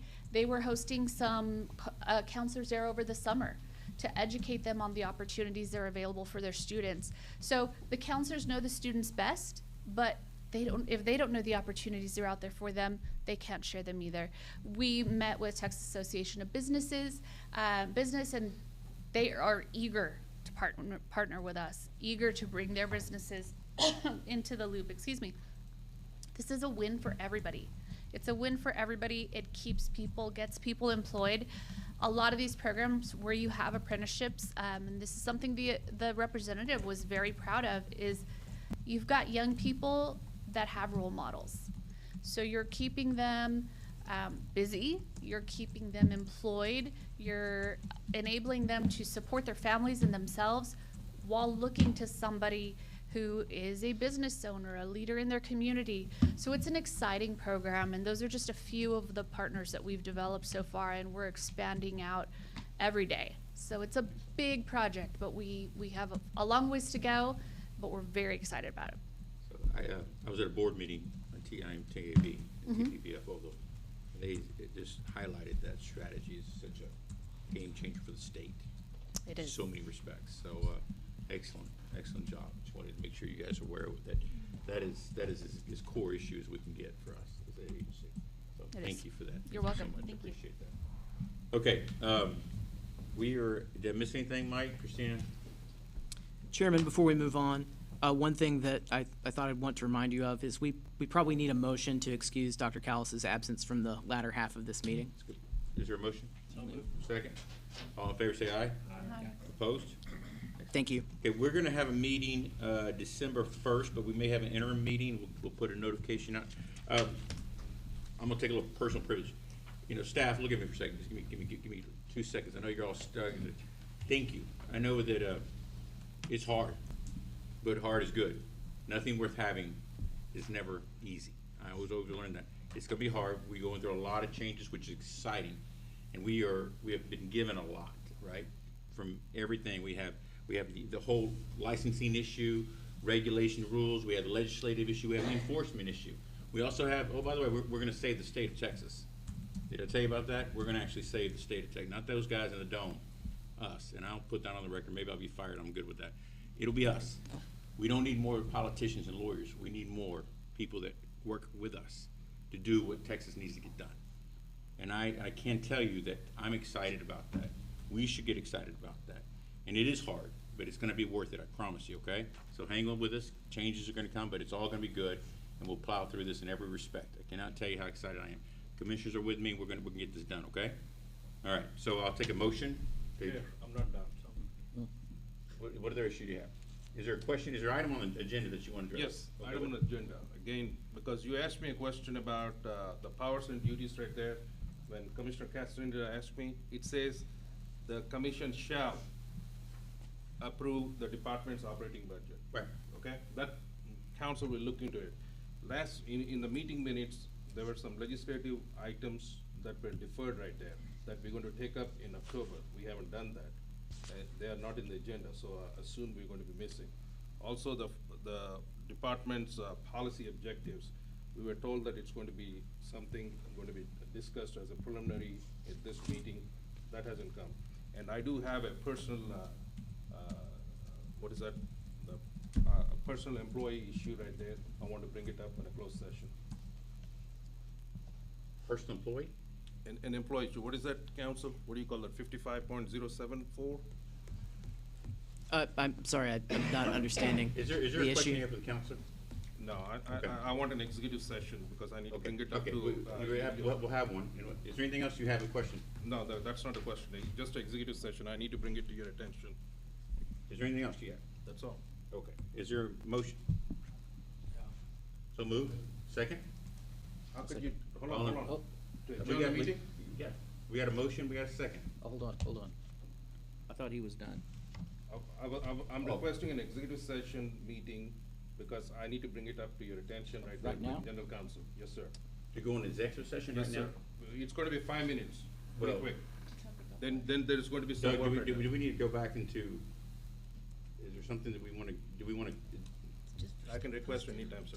I know, I got, sir. I mean, I got you. Just we have to stand by stay now. true to the agenda. I mean, the personnel item on the agenda regards the executive director. So if it's beyond that, we can't do that for this meeting. Does that deal with that? I have requested. I know, does it have to do with number Not- three? not- Not with the executive director, with the, just Okay, a okay, person. hang on. If it doesn't have to do with that, can we address it in executive session? No, I'm afraid not. Litigation? Unless it's litigation Is it says- litigation? related. It says discussion of personal matters, that's what I'm saying. You added all of them right there, that's limited to whatever it is, it's a personal matter. Number 3. To do with the executive director? Okay. It's your call, Doug.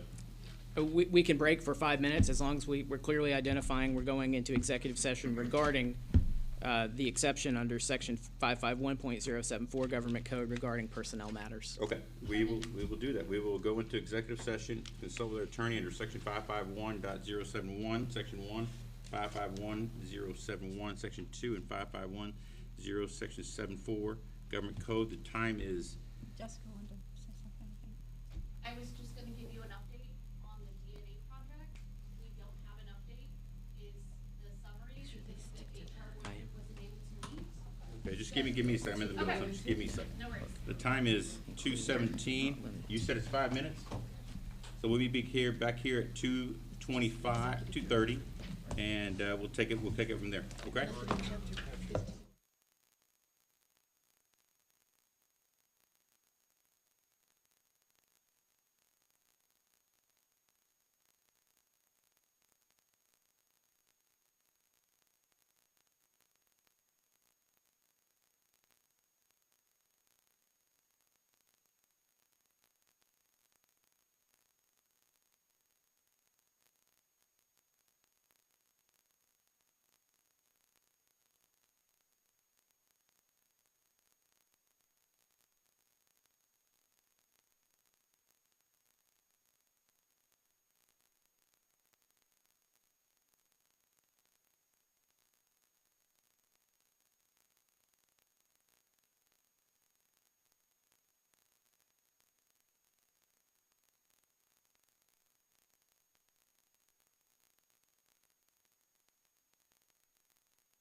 time is 25 after, and there will be no action from the executive session.